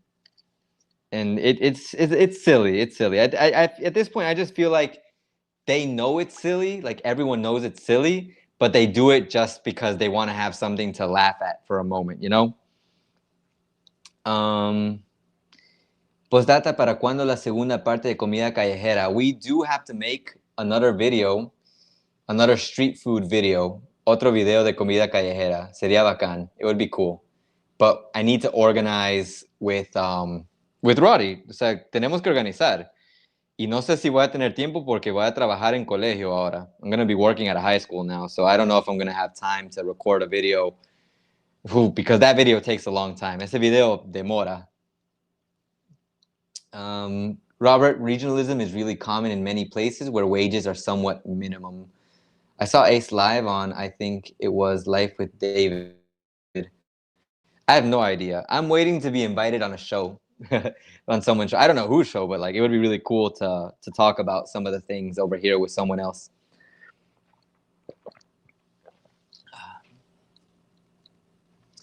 Parkour master. I lived there for over 5 years when I was younger, if that counts, and I have my cedula. Does that count? Because you actually did live here. How does citizenship in Ecuador compare to the one in Paraguay? I have no idea. I haven't been to Paraguay. I haven't done that investigation either.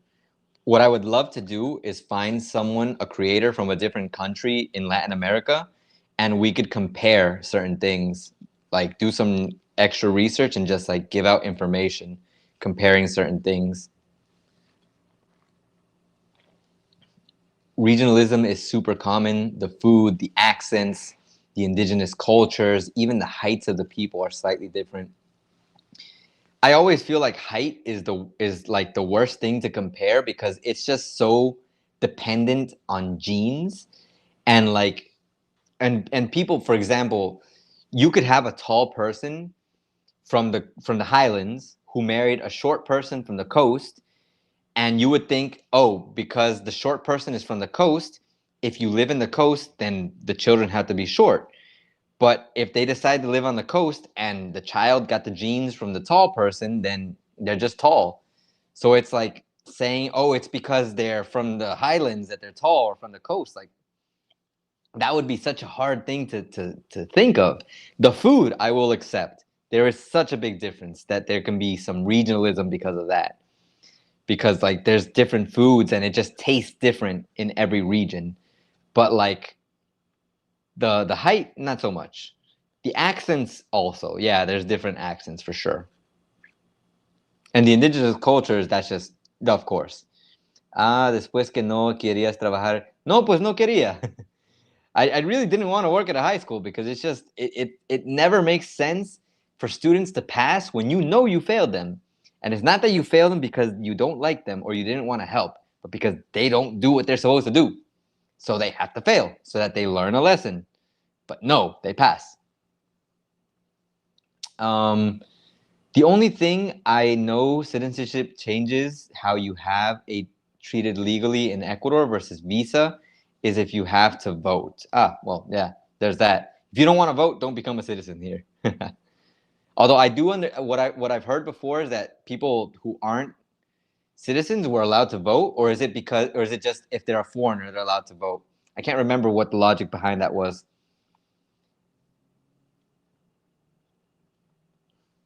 There are a lot of regional accents in the US as well. I can now distinguish a lot of the accents in Mexico and Colombia. Do people still like Enchufe TV over there? Maybe you could work with them and make content. You said someone from a different Latin country, my bad. I mean, I wouldn't mind working with Enchufe TV. I've actually reacted to some of their videos, but a lot of people that I know say that Enchufe TV has dropped off. Like they've lost a little bit of what like they were before.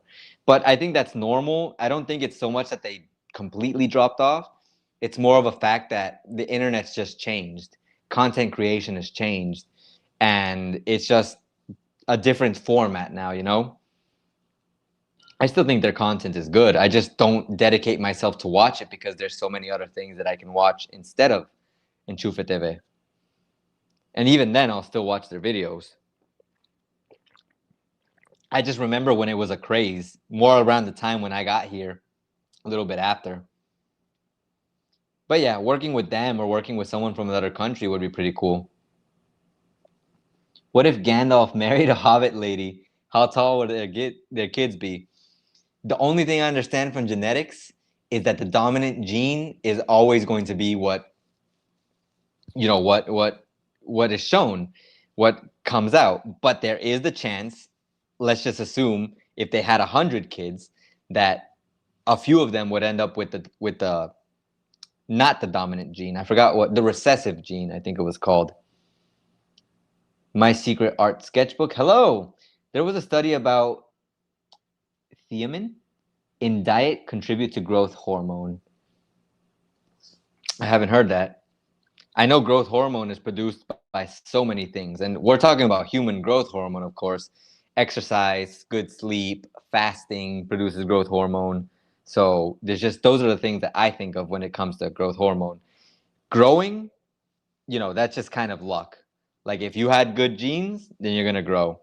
Because I know kids that don't have good genes and they grow because someone in their family over years ago was tall. And vice versa, people who are tall can have short children.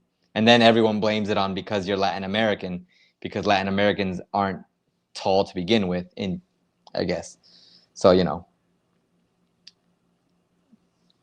is it impossible for some people to roll their R's when talking in Spanish? Because I feel like I might be one of those people.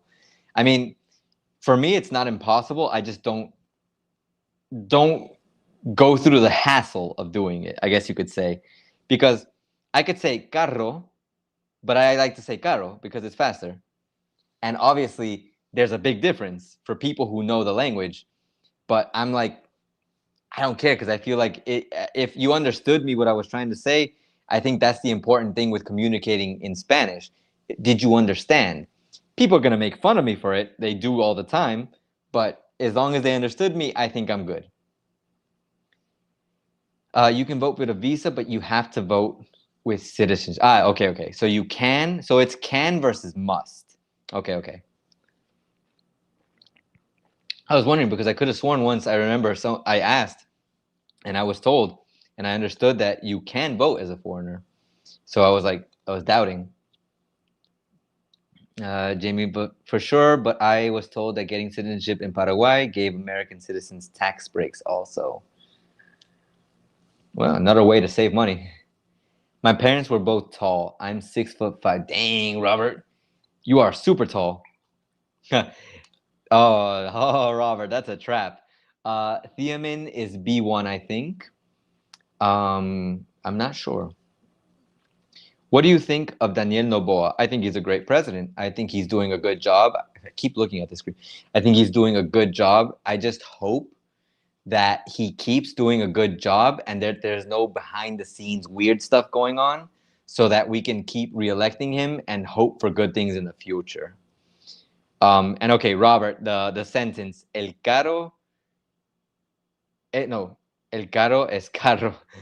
That's the reverse. El carro es caro. El carro. There's like I make a little bit more emphasis when it's car. El carro es caro.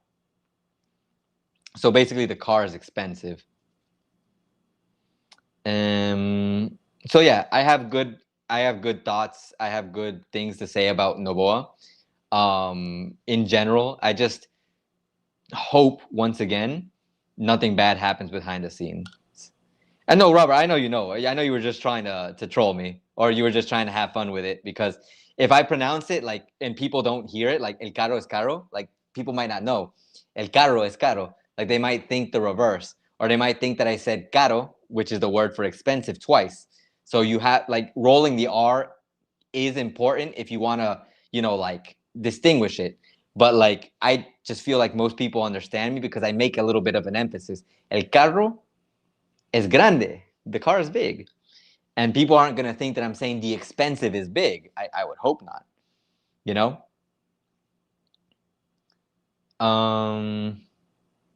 Parkour, hey there. Where are you from? Are you considering moving or living in South US? The car is expensive. Yes, Curly. Cars are expensive here. Does Ecuador talks about radon gas? I have not heard of that currently. Robert, I don't think that people will be confused between a car and expensive. You never know. People like to act like they're confused, but they're not. New learners, maybe. Haha. Whenever I try to roll my R's in Spanish, I sound like a distressed Minecraft villager talking in Spanish. The Minecraft villagers. I understood that reference.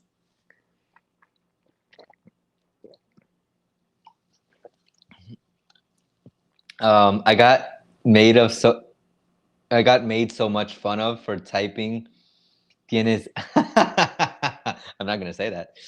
I know. It's because the keyboard, if you have an American keyboard, there's no N, so you have to click on the N, and yes, people will troll you for that one. How are indigenous and Afro-Ecuadorians treated in Ecuador?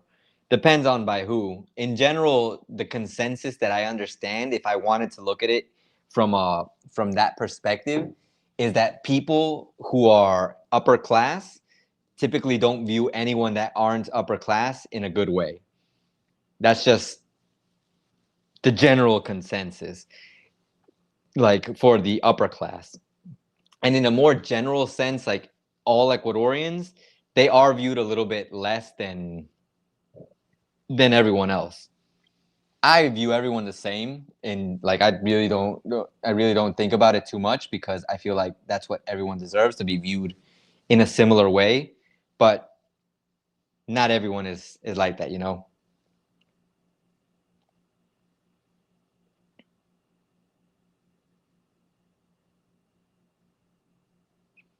Let's see here. Hey, I'm glad that I'm not the only one that has trouble with rolling the R's. Don't worry. That's something that I think a lot of us have issues with.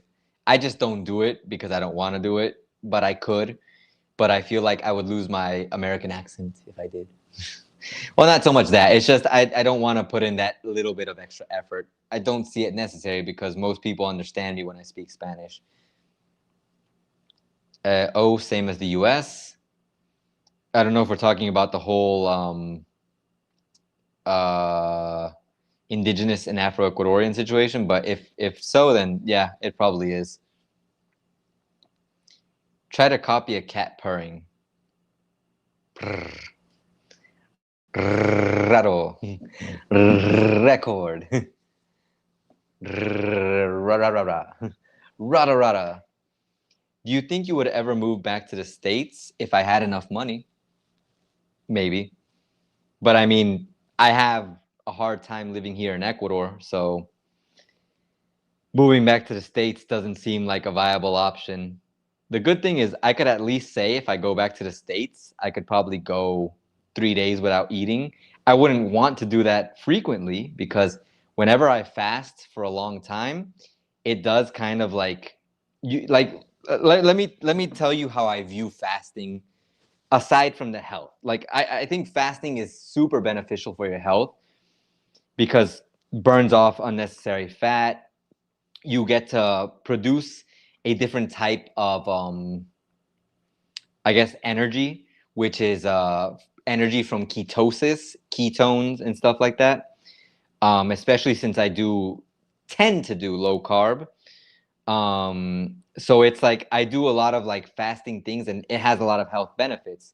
Today I'm not going to eat because one, I want to save money, and two, because I have my lemon water, and three, because I ate a lot yesterday, so I feel like I can go without eating today and be fine tomorrow. um but like when it comes to like fasting, I look at it as like when I finish my fast, my food becomes a reward. And this is something I try to talk to people so that maybe I can convince them to do fasting, because it's good for your health. So, and autophagy is amazing. Yes. And after 3 days, you get to, some studies suggest that you produce, what do you call that again? Stem cells. That's what it was. So anyways, the point being that when I fast and I finish fasting and I finally get to eat, for me, that becomes a reward. So it's like I take all this time to not eat, and then afterwards, when I get to eat again, it's like a reward for me. And it feels so much better than when I'm like if I were to eat every day or 3 times a day, like I feel bad for eating so much. Like not like, oh, depressed, but it's like I don't need to eat this much and it feels bad. My stomach feels bloated. So when I get to fast and I eat, like it feels so good to reward yourself with food. So I like to convince or talk to people and tell them, like, think of it that way. Like, don't think of it like you're punishing yourself by not eating. Think of it like food becomes more than just something you need. It becomes a reward. Like it becomes something like you feel motivated to eat, you know? It's a different kind of motivation than like, like, oh, eat because it's good for you. Like it's different. It's hard to explain right now, but like it feels really good when you get to eat something after you haven't eaten from a long time, for a long time. And I saw a comment, very interesting comment. Fasting keeps you looking younger, indeed. How do you do it? By just making sure. I did it through a process. I started off with a 12-hour fast, and I went up to 13, 14, 15, 16. I went up to 18 hours. I kept at 18 for a long time, maybe like a year. And then I went up to 20 hours. And then little by little, I went up to 24 hours. Like I would do 24 hours on and off, OMAD, one meal a day. And now I just do OMAD every single day. And I saw the comment from Genkun. Hello, Genkun. Are you a One Piece fan?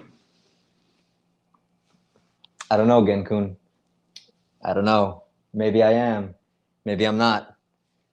The poster of One Piece, the Luffy Gear 5 poster, the Luffy Gear 5 painting, the Portuguese D Ace poster in the background. I don't know. I might be a fan of One Piece, but I'm unsure myself. Yes, I'm a big fan of One Piece. I'm just trolling, by the way. I love that question because I love anime in general. So yes, I am a fan of One Piece. Daniel, thank you very much for the donation. I really appreciate it. It helps me out a lot. Heart matters most, and Ecuadorians have it. Indeed. That's a big comment that I hear a lot, that there's a lot of heart in the people here. And even when there's hard times, like just think about it. We've been living through hard times this whole time. Like even when people thought there was no crisis, there was a crisis in people's pockets. We've been going with my dad, like we've been going through a crisis since COVID. Like my dad even like told me about it. We have like debts and stuff like that. And I'm like, I'm pretty stressed out about that behind the scenes. But even then, we find a way to get ahead. We keep pushing forward, and we're just gonna keep going. You know, that's what we got to do. GJ, my concern is muscular atrophy. I think it's atrophy. After repetitive fasting and muscular atrophy, I'm concerned I would get sick more easily. In fact, you get sick less easily when you fast, at least from what I understand. Let me put it to you this way. In the 4 years, I think it's at this point 4 years that I've been fasting. Like I've adopted a fasting lifestyle. I think I've only been sick once. And it wasn't even COVID. I was only sick once. And I think the day I got sick was because the day prior, I consumed a whole bunch of sugar and like a whole bunch of bad treats, and I didn't fast. And I did things that were just not healthy. And I got sick. So it's more likely to get sick not fasting than fasting. Fasting cleans your body. I'm not going to sit here and try to convince anyone, by the way, because everyone is free to do what you think is best. This is just me, and not everyone can fast the same way also, because I understand everyone's bodies are different. So no worries. If you don't want to fast, if you don't agree with me, if you hate the idea of fasting, if you think you have to eat every single day, go for it. That's up to you. I'm just telling you what works for me, what's worked for many people, and just the reality that I've been able to see.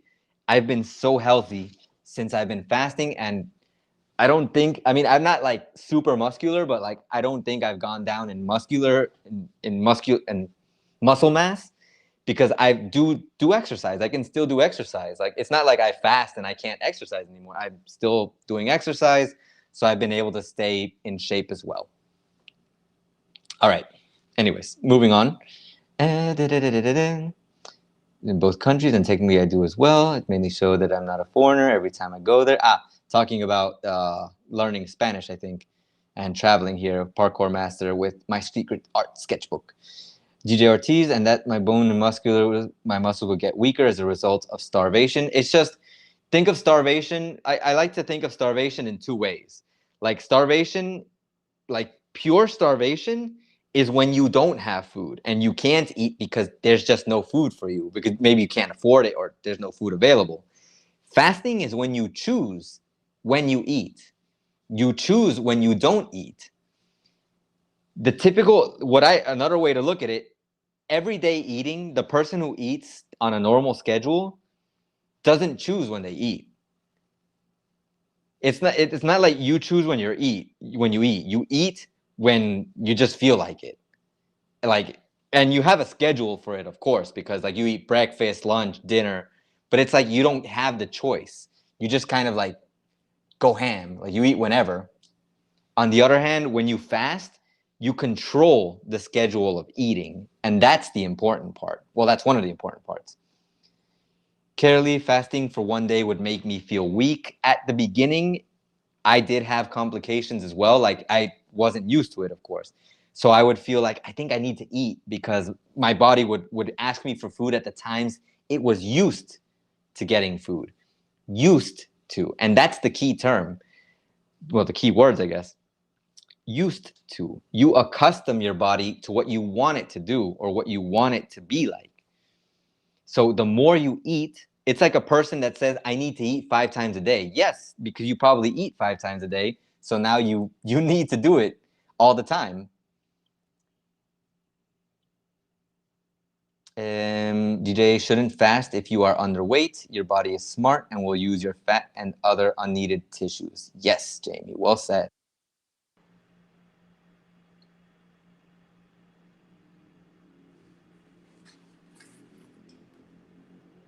Can you hear me? Well, hello? Yeah, I can hear myself. Okay, we're back.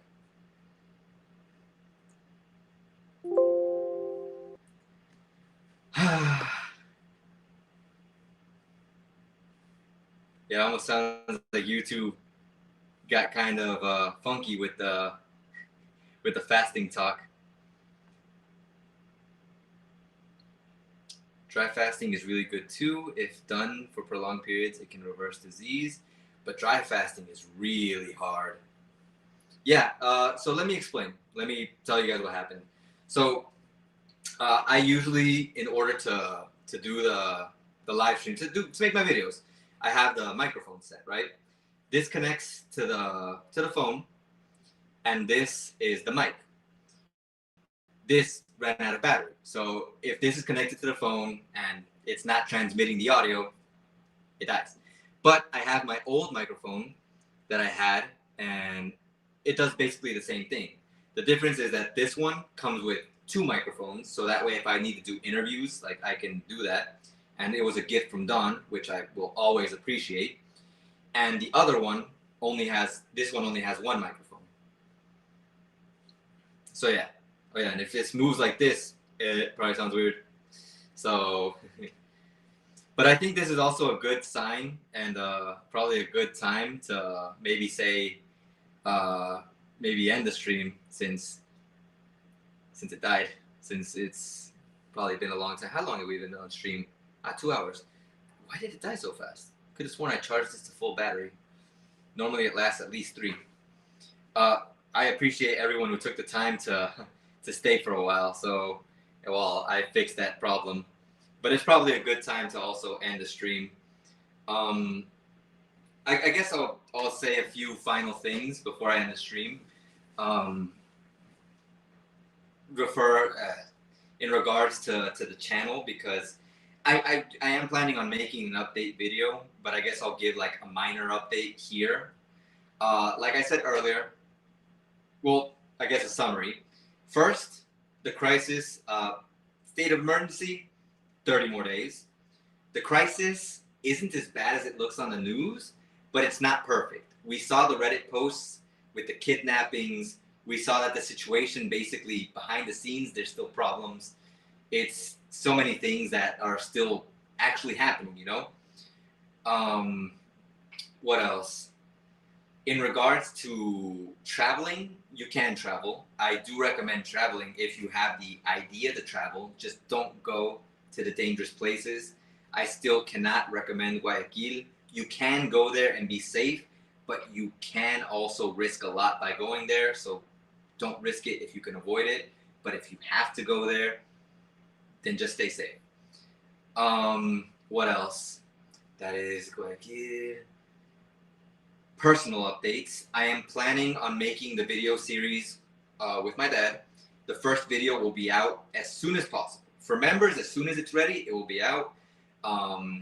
Probably a day or 2 earlier than everyone else, but for everyone officially, it should be out next week, Monday, at the latest. At the earliest, it'll be out on Sunday. because it's almost done. Literally, I think about 10 minutes of translation. That's another problem. It's a very long video. It's currently at 40 minutes, but there's a lot of empty spaces that I think I'm going to remove, so that way maybe it'll look a little bit less natural, but it won't be as long. Passing through Guayaquil during the daytime should be fine though. Indeed, when is the next live stream? I do one live stream per month, but since I'm going to start working at the high school, I think I'm going to start doing 2 live streams a month, so that way I can kind of make up for the videos I won't be able to make unless they're live streams, because I mean, it's going to be hard for me to make videos in general. I had a rhythm going. Like I was able to make 1 video each week, but because I have to work more now, and the crisis, I have to work at the high school, I don't think I'll be able to do that kind of output. If I'm lucky, I'll be able to do 1 video every 2 weeks. Realistically, every 2 weeks and a half. So I apologize for that beforehand. The next live stream, I'll try to make it, let me see here. Today is the 20th, so I'll start April off maybe with a live stream. Maybe I'll do it on Saturday the 6th. Maybe. If not, the latest, it would be on Saturday the 13th. And then again, maybe on the 27th of April. I'll try to do it on Saturdays or Fridays. That way I can let everyone know a week in advance. Or 5 days in advance at least. What else? I'm going to start working at the high school. I'll be working at the high school, at the academy, and I'll be doing YouTube. What else? The video series that I'm making with my dad. The first episode is going to be out on Monday. I have another video planned with my friends. It's mainly in Spanish, and we're talking about Ecuadorian controversies. Ooh, man. That one is just crazy. It's going to be mainly in Spanish, but it will have subtitles in English, and unfortunately that's going to make it take a little bit longer to edit. But as soon as I'm done with the video with my dad, like editing that one, I'm going to go straight into editing the next one. What else? Do blogs about your teaching at the high school. What I want to do is do another day in my life video, but I can't record anything at the high school, of course, because that would not be good. But I will record that I work there, and maybe like I'll have a scene where like I'm at the high school, you can see me and I'm like teaching, or like telling the kids, hey, take a seat, or something like that.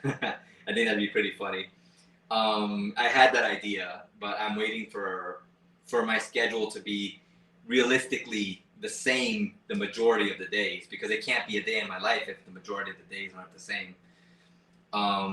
What else? Yeah, I think that's it. There aren't any other updates I can think of right now, except for I'm training American football again, which for everyone who knows that I got injured last year, July-ish, because I was playing American football. You might think like, what are you, crazy, Ace? But don't worry, I'm taking it with precaution. If I see that the conditions aren't ideal, meaning that there aren't enough players and we have to sacrifice ourselves like we were last year, then I'm not going to play. And because I just don't want to hurt myself. Let's see here. Wishing you all the best. Looking forward to your videos and lives. Thank you very much, Isabella. Don't show your job. Not a good idea of the boss if the bosses watch. I know. That's why I don't plan on like if I do that video, I'm not gonna like show, oh, here's the area and stuff like that. The maximum I'm gonna do is like point a camera, like imagine the camera like here, pointing up at me, and you can see me kind of like pointing like that, like telling the student something or explaining something, and that's like it. That would be like the biggest thing. Oh, Daniel, the italki update. I mentioned it earlier, but I tried italki, and I literally created my account, like I was in the process, and I put Spanish or English teacher. I put them both, and it said no jobs available for Spanish and English teacher in these upcoming weeks. And I was like, of course, the 2 languages. But there were a few other languages as well that were booked, and it was like no more options. That's why I want to try that one, Amazing Talker. I'm still trying to find a day to do that. And I really, I'm gonna work at the high school, and really, I'm okay with it because I'm resigned to do it because I need to do it. The situation is tough, and we are like you guys see me. I'm okay. I'm healthy. I'm alive, and that's important. That's good, but the situation at home isn't good. So I need to do more, but I wish that what I was doing currently could output more. Like if YouTube were a thing that were like a main job, like I wouldn't need to look for another job. But it's not the situation. So if you guys know someone who wants to sponsor me, sponsor an Ecuadorian channel that gives information in English. I'm very much into fasting, into health, exercise. I'm a teacher. So if there's anyone that knows someone who would want to sponsor me, then cool. Maybe that could help out, and maybe I could focus on YouTube, make more content. Of course, if you want to support the channel and become a member, I really appreciate it. Remember, members get access to videos earlier than those who are not members. It can be by a day, like it can be by a week. And in the case of the video series of my dad, at least after the first video, it might just be that they get exclusive videos, because if the first video doesn't do well, then I know that it's not a video series that people are going to watch. So I'll leave it for members. And I know members are going to really enjoy the series because they're members. And normally when someone takes that level of commitment is because they really enjoy the things that you do. So I always appreciate the members. I would like to say thanks to everyone who became or who becomes a member, because it helps me out a lot. Even if you might not think that it's much, it does help. You can also support me on Buy Me a Coffee, and like any support is appreciated. Any support is truly appreciated, because it goes a long way, believe it or not. Like the Buy Me a Coffee support right now is going into my dad's vacation, which I want to give him a vacation because he technically gave himself one day off on Saturday, but that was because he had to choose between feeding the family or working. And obviously feeding the family was more important. So, it's just a thing. You should try to work at CEN. I'll have to see. I've tried a few things online, signing up for a few things, and it never goes the way that I want it to. So I always assume that the internet, certain things are against me. It's just the way that I like to joke around with myself, by the way. I don't really mean that something's against me. It's just like, curses. Again, we're foiled by italki, open English, and everything else that I've tried to do online. But anyways, so yeah, I think that's it in terms of updates. I, once again, would like to appreciate everyone for being here. And if you have any questions, of course. And if you happen to live in Manta and you have work for my mom, because my mom hasn't had a job for many years, please let me know. Send me an email. My mom currently did this course, and she's like a beautician. She can do nails. She can work with hair and stuff like that. And my mom would really appreciate a job like that as well, in order to help out in the situation, because even she sees how tough it is. So yeah, if you have any jobs for her as well, please let me know. And tutoring gringos 3 hours a week in Spanish pulls in $100 per student if you can go to their homes in Manta. $100 a month. Okay, I was about to say $100 a month makes more sense than $100 per student. I feel like that would be a lot. I mean, if anyone's into that, can I go to their homes in Manta? It's not impossible since I drive a motorcycle. 3 hours a week. If it's in one day, it would be more feasible, because then that way I wouldn't have to go back and forth, because that does do wear and tear on the motorcycle. But I'd have to see. I wouldn't mind a job like that to help out a little bit more. Because like I said, right now I just want to resolve the situation at home. So yeah, anyways, thank you guys for being here. I hope you have an excellent rest of your night, day. Please, if you have any questions you'd like to ask, send me an email, send me a message, and of course, I'll see what I can do to help. Some emails I can answer a little bit faster than others because they're easier questions, but I always try to answer as quickly and as accurately as possible. So please be patient with me. Take care, and as always, ace out. We'll talk soon.